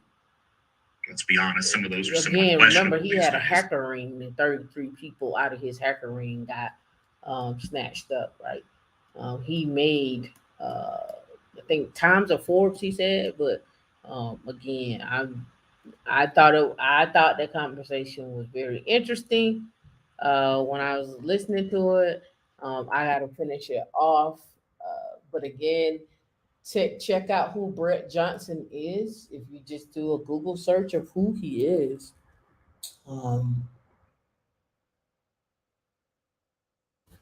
and put in cyber. Brett Johnson, keynote and consultant, and one of the top experts in the world on cybercrime, identity theft, fraud, and cybersecurity. Right? Tweeted just a couple of days ago, the internet godfather, and so forth. And he goes on to talk about his stuff. Yeah, so here is another one right here. I was on the run for 4 months, stole $600,000. I was in Las Vegas, Nevada. One day I had stolen, the night before, I'd stolen 160K out of ATMs. Went in the next morning, I woke up, signed on to cartersmarket.com, which was ran by Max Butler, the Iceman. And there's my name, U.S. Most Wanted on it. And that gets your attention. That was my real name with the U.S. Most Wanted beside of it. Nobody knew my real name in that environment at all, but then they did. And it was talking about me being part of the Secret Service, Operation Anglerfish, everything else. So of course they're all like, everybody's after they're you. like, oh yeah, we're going to get this son of a bitch. The following is a conversation with Brett Johnson, a former cyber criminal. So here, this one's a little longer. It goes into, and it's got chapters on it. The shadow crew that he had, the dark web, how he sold stuff on the dark web, right? So information, the cyber crimes that he did, right? Wait, you said that if you do cybercrime, eventually it's not going to end well. It does not end well. Why is that? So I don't want to say that's because you're going to be arrested, because honestly, very few people are arrested. All right. But it doesn't end well because of the type of person that you become. You quoted me earlier. You lie to everybody around you. You lie to yourself. You lie to your friends. You lie to your family. Of course, you lie to your victims. You don't have any friends. I went 20 years without friends. I had associates. I didn't have friends. You can't truly trust. You don't trust anybody. You don't trust anybody. I had my wife. I was married for 9 years. I lied to her every single day of those 9 years, and it took her 9 years to give up on me, to realize that I was that piece of shit. And she leaves at that point. Then from there, I started dating a stripper and lied to her. I thought I had friends. I lied to all those people that I knew that thought they were my friends. I lied to them the entire time. You become that individual. I don't think a lot of people really understand how bad that is. You talked about, you pointed out that woman that I ripped off. She was trying to put a roof on her house for freaking kids, man. You're that person. You're that person. So you're also lying to yourself. And that's not a mindset in which you can grow as a person, find happiness, find genuine, simple human affection, which is what love is. Yeah. Simple, real friendship, all of those things. Right. So, I went to. All right, so I'm gonna stop it right there because I want to say this. Remember these conversations where y'all like men are like, oh, women who are OnlyFans and strippers ain't gonna have no life. He just told you. I dated a stripper, and the stripper didn't care if he lied to her or not. She was like, he do what he say he gonna do or whatever he gonna do, whatever situation that is, and here we are. I'm just telling you, when we talk about these things, I am just saying there is a sector of people that will do those things. They will. Right? He just told you I was with my wife and I lied to her every day for 9 years. There are people out there that would do that. He just told you that. 9 years. Every day was a lie. Every day was a lie. Where you was at, what you did, how the money was made, everything. Everything was a lie. House of Cards, right? I don't know what he claimed what his job was to his wife. I don't know what he claimed. In prison, of course. One of the most important lessons that I've learned in prison, because crime as a whole, if you're a criminal, it's an addiction. All right. If you're addicted to something, whether it be drugs, crime, gambling, what have you, if you're addicted to something, you cannot love anything else except the addiction. The addiction comes first. All right. And, you pointed out some of those truly despicable things. Script, for example, tortures that guy. You get to the point where it's like, okay, this is the business. And, I tried to convince myself that, I'm a businessman, but I'm a good guy on the other end. And you're not. So those lies become part of it, everything else. And, you get the higher ups are usually arrested. They are. But, you've got millions of cyber criminals these days. So most guys are not going to be arrested. So you may be arrested. You may be like freaking Jonathan James. He was a miner, a very, very talented individual, very competent. He had, as a kid, he had broke into. Did y'all know about Jonathan James? Oh, don't get me on the cyber stuff. Don't get me on the cyber sleuths and people. NASA, DOD, Pentagon. He shut the NASA computers down for 6 weeks. This is that kid. Then he decides he wants to go into credit card theft. Partners with Albert. He's arrested with Albert. Law enforcement. They were going to blame him. He was the only competent individual. So this kid gets up one day. He wasn't in prison yet. He gets up one day, goes in his dad's bedroom, gets out his 45, walks in the bathroom, and blows his brains out. You've got things like that. Or you're going to rip somebody off, and you're going to end up like scripted with that guy, the guy who ran Evolution Marketplace. No one knew who. Two people ran that, a guy and a girl, and no one knew who they were. He ends up stealing about $24 million, a lot of it from Ukrainian mob, and they found him about a year later on a beach without his head and hands. But it always goes south. But more than anything, to me, the negative thing is you really become somebody that, just truly a despicable human being. When you get to the point when you're destroying people's retirement accounts, you're stealing money from a woman that simply wants to do something good for her family. When you become that individual and you're okay with that, my God, man, I got to the point. I had one guy I ripped off. It's like for $900. This is when I first started the cybercrime stuff. This is when I was becoming competent. And I ripped him off for like $900. And he sent me an email. And he was like, the email said something like, I guess you needed the money, and it's okay. You keep it. And I'm getting chills right now thinking about it. But it's that where you become that individual. Yeah. Can I actually backtrack? Listen, I love, okay? And I can go on. Oh, I got a lot of stories like this. I just don't talk about them with people, like these cyber crimes and stuff like that. Oh God, it's a whole lot. The Tindler swindler ain't got nothing on these stories. Nothing. Y'all saw the DeFi hack for 100 million, right? Y'all heard about the DeFi hack for 100 million, right?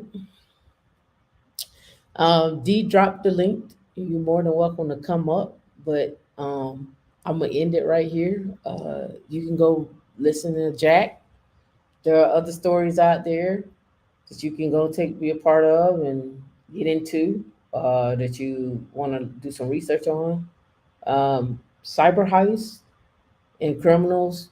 You should look at those. You should really.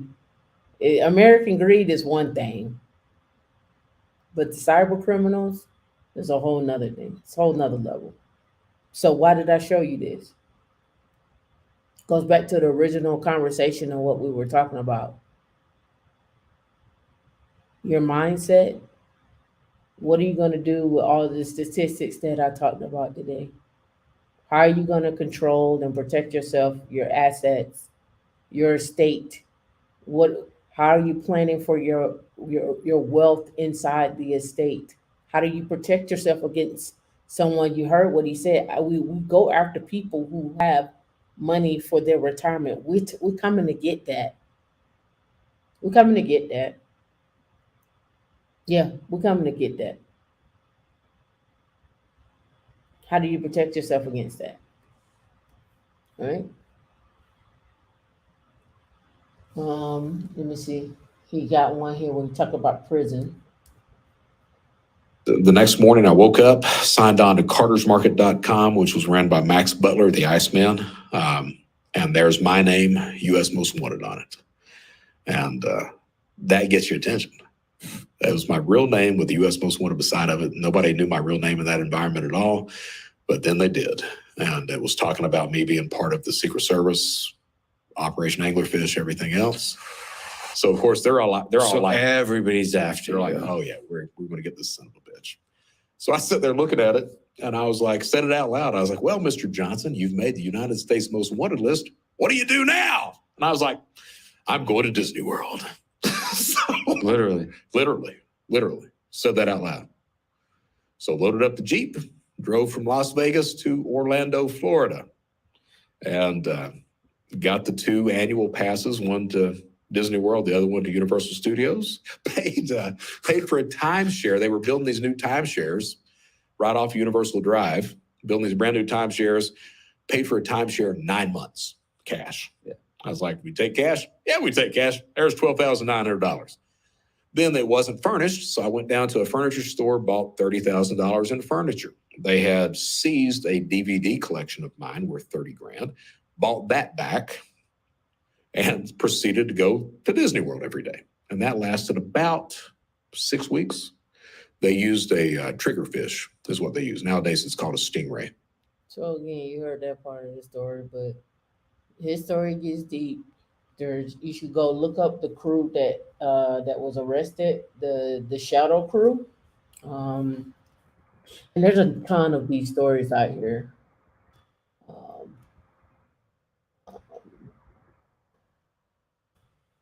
So where you start looking at them right here.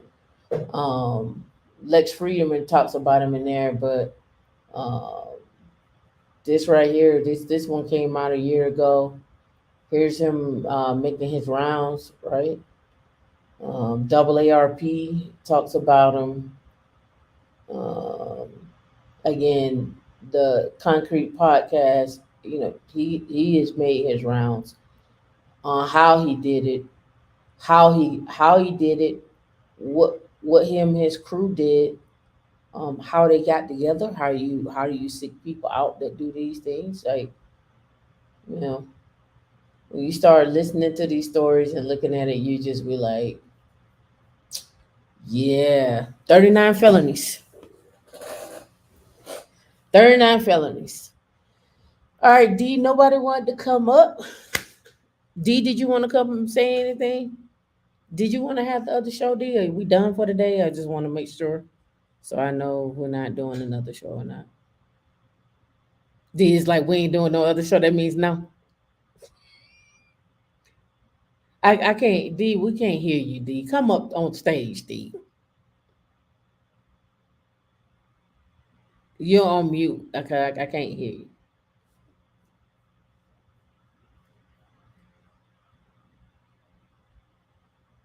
Okay, what time? D want to do binary hustlers, y'all.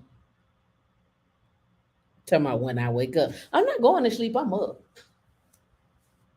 I'm up. All right, people. It's been real. You tune in late to find. Hey, man. I have a lot of crazy stories. Got a lot of stuff that cyber stuff that I've watched over the years and over time, how people um, set up stuff. Um, the list goes on. Like, yeah. So we appreciate you coming out. Again, put some wealth, put some insurance, some health insurance in your estate planning, not just your HSA, not just relying on your insurance at work, but take care of yourself outside of the job as well too, and protect your assets. Again, no estate, no date. That's the new hashtag. That's the new model for those that are joining in late. Go catch the replay. What we're talking about estate planning. Uh, we talked about Roe versus Wade. We talked about HIV stats as well. We also even got into financial role model for Black men. What does that look like? The stats for Black women, and then we ended with this story on cyber, but it was a little bit more about the mindset and stuff like that. Right? There's more stuff, more about the mindset. Yep, please go join Binary Hustles. It hasn't been monetized yet. We need people to join. We need to get our watch hours up. We need to start really pushing that. I got a show that I want to do on Binary Hustlers called Messy Mondays. Just messy things that I see across not the internet, just messy things on that I see in terms of people and finances and so forth and so on. Just different messy things that I see. Yo, you're welcome. You're welcome, Stacy G. You're welcome. Yeah, NPL, the Binary Hustles is Binary Hustles. That is the channel. Make sure you like and subscribe. I'm trying to get with D so we can get our shirts and stuff together, our merch together for Binary Hustlers as well. But yeah, check out Brett Johnson. I think you'll find his story very interesting. Go check out a couple. He mentioned a couple of other cyber people in there, and because I'm petty and messy, I'm gonna leave on this one. Find my mouse here where it is. All right, I'm gonna leave on this one because I hear this right. I went and looked it up. It says study shows Black men cheat more than any other race of men, and I'm gonna just leave that right there, and I'll let D let you read these results. These are not the only results there. This one came from 2018. Here's one from 2020, so forth and so on. Who's cheating on who? Who's more likely to cheat? Divorce. Do all Black men cheat? Black excellence, and you can go down this path and whatnot. black men say they don't cheat. Stats say something else. Uh, you know, 1 in 22 for HIV, 1 in 54 for black women. The list goes on. I don't make things up. All I do is report what they have for stats. Your circle may be small, but in general, there's what people are saying, whoever they interviewed and whatnot. That's all I got. Shout out to all of those that are doing estate planning. Shout out to all of those that are getting tested on the regular. Uh, Go get your cootie cat tested and go get uh, tested for everything for men and women, right? Prostate cancer, colon cancer, the whole nine, diabetes, everything else. Uh, Go get tested. Right? That's it. That's all I got for you. Stats are stats. That's all I can say. They say numbers don't lie. They say men lie, women lie, numbers don't.